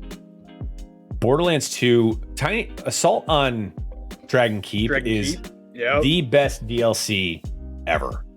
You know they're making a game based around that whole thing, right? Yep. I am so stoked for it. Wonderland. I am so excited for that game to come out. Oh man. Diablo, also the Diablo series. I played the shit out of those two. I played so much Diablo 2 in college, and I've played so much Diablo 3 since then because it's the game that just doesn't go away. First Diablo I ever actually like played through to completion was Diablo 3. I'm just getting through Diablo 2 Resurrected right now. It is so good. Yeah, Diablo 2. I miss rolling, but it is so good. Like I was playing on my last tower that I had when I was in college. We played that game. Each room had its own phone line. So like I got a headset to plug into my wireless phone that I could call my friends that were roommates, and like we would just play talking on the phone together because like TeamSpeak wasn't a thing yet, or Vent. So we just played on that the entire time. Yeah, it was God. It's so cool. We used to do that with like a Call of Duty Zombies was a big one for us, where we would all, because we lived all across the country, would try to find time to hop on together. Yep. Just for shit like that. Like I'm so glad online multiplayer is the thing in the time that we're alive, because it makes it so much more fun. God, yeah, I can't believe I didn't think of Borderlands 2. Yeah, Borderlands 2 is another one. It's Handsome Jack is my favorite video game villain, period. Yeah. Yeah, it's a great game. Story and visuals, favorite game, Hellblade: Senua's Sacrifice. Takes 8 hours to get through. It is one of the most well done games I've ever played. Nice. Just for how everything of it is put together. I think for genres that I would have to keep, Silent Hill always comes up to the top of the list. Resident Evil is always at the top of the list. Those are the two for me. See, I never got into those games. I never got into Silent Hill or Resident Evil. I never played them. I think it's the visuals for me, because it's that eldritch, not quite eldritch horror that they have set up in them for like the Silent Hill series. Because there's it's the art style for it that I just fucking love. It's like the texture and the grittiness of it when you're playing it. And then Resident Evil, because zombies. Yeah. Always. Honestly, hours spent if I include just the silly games would be a tight race between Tekken Tag Tournament, Dungeon Keeper, and the first Super Smash Brothers. Yeah. That's a solid list. Riddles, actually, no. If I had to pick any genre, it would be Sherlock Holmes. He's my favorite literary character. He's been a part of my life my whole life. So if I had to pick and choose, it would probably be him. It would probably be Sherlock Holmes. That's such a good one. It's a broad question. It but is. like once I thought about it, that's where I came to. Favorite universe would be Frank Herbert's Dune. That comes out this weekend, doesn't it? Seeing it on Sunday. My buddy is having a birthday party tomorrow or on Saturday, which I might go to see. Yeah, Sherlock itself, like Sherlock, the TV show is fantastic, but like it's Sherlock Holmes as a character, just across the board. What was it? I'm trying to think about which book it was. The Hound of Baskerville. Hound of the Baskervilles, yeah. So good. Mm-hmm. When I was in Thailand, I had that like on a little Kindle, when I was just chilling over in nice. Green Lungs of Bangkok, just sitting there reading it. I went through all of the stories. It was so good. That's dope. Gang, 1 second. go Sorry. ahead. Gang, we're at 3:00. This time flew by, as it always does when we have a guest on that is awesome and I could talk to, and not just talking to myself. It's great. We'll wait for him to come back, but everybody, thank you so much for the subs and the cards today. You guys are awesome. It's a great show and guest. Bravo. Thank you, Riddles. I agree too. Yeah, it was a blast having Blake on. And maybe we'll see him on tonight when we get to play some spoopiness.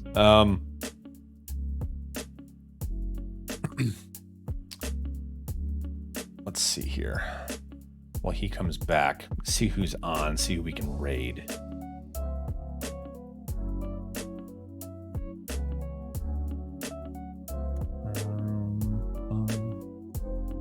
So guess what's in my hand? $100 if you guess it. 100 subs if you can guess it. I'm sorry, what? Guess what's in my left your hand? What's in my left hand? It's an animal. That's your clue. I'm guessing it's not a squirrel. It's not a squirrel. Is it an iguana? Nope. One more guess.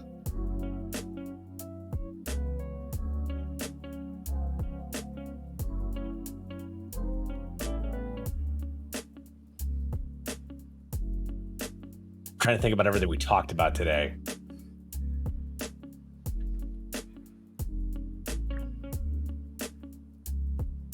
Tarantula.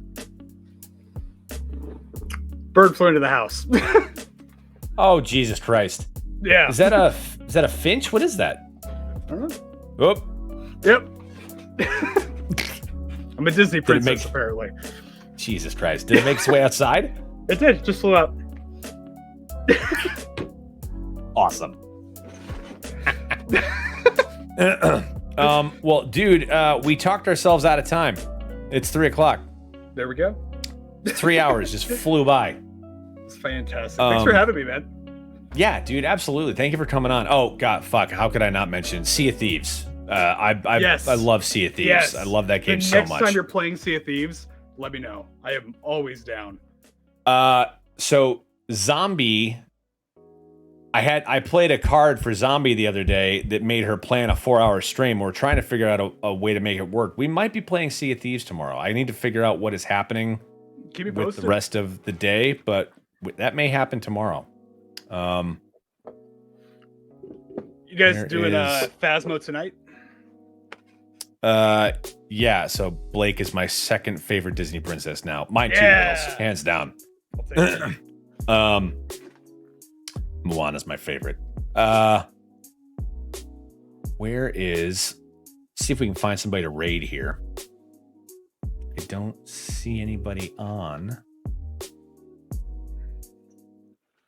that I know, though. Do you have anybody on your friends list that's running right now? Streams this early for me, ever, because I'm usually not streaming at this point in time. Right? Yeah. Answer is yes, though. We will be streaming tonight, so if you are I'll around, come bug you. I am totally down. Absolutely. I'm not seeing anybody that needs views. I guess is what I'm saying. Right. Yeah, that's the other thing. Let's go.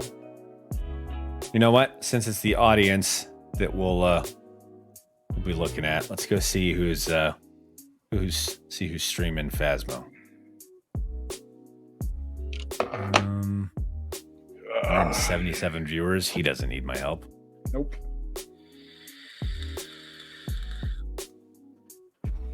Actually, let me check something real quick.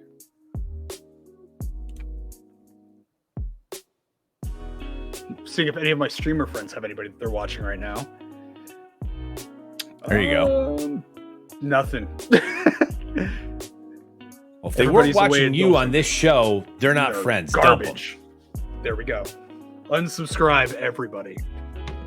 Who is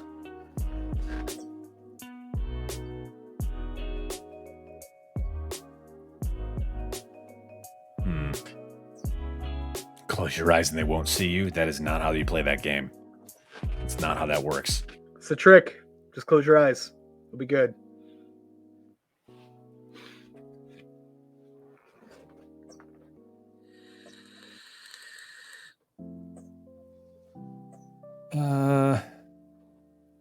That's a possibility, but no.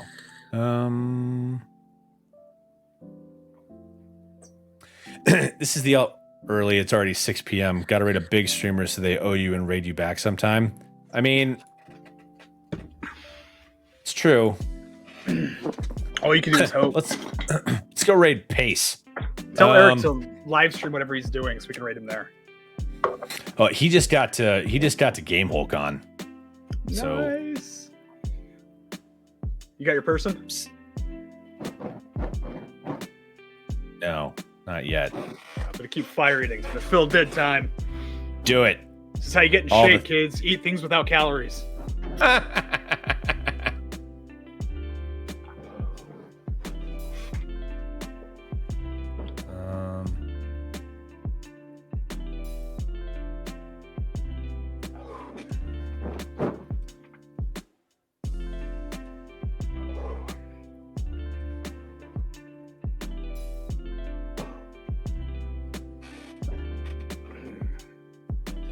Well,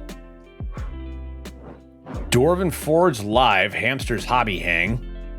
That's kind of up our alley. Did you know 1 gram of uranium has 20 billion calories? You should not eat uranium. Ever. You don't need to be a nuclear warhead. You could be so much more. There's other ways to blow up. True. Can't believe no one is on right now.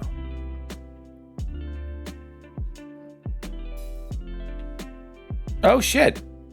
There's somebody in the vendor hall of Game Hulk on. There you go. It's the vendor hall.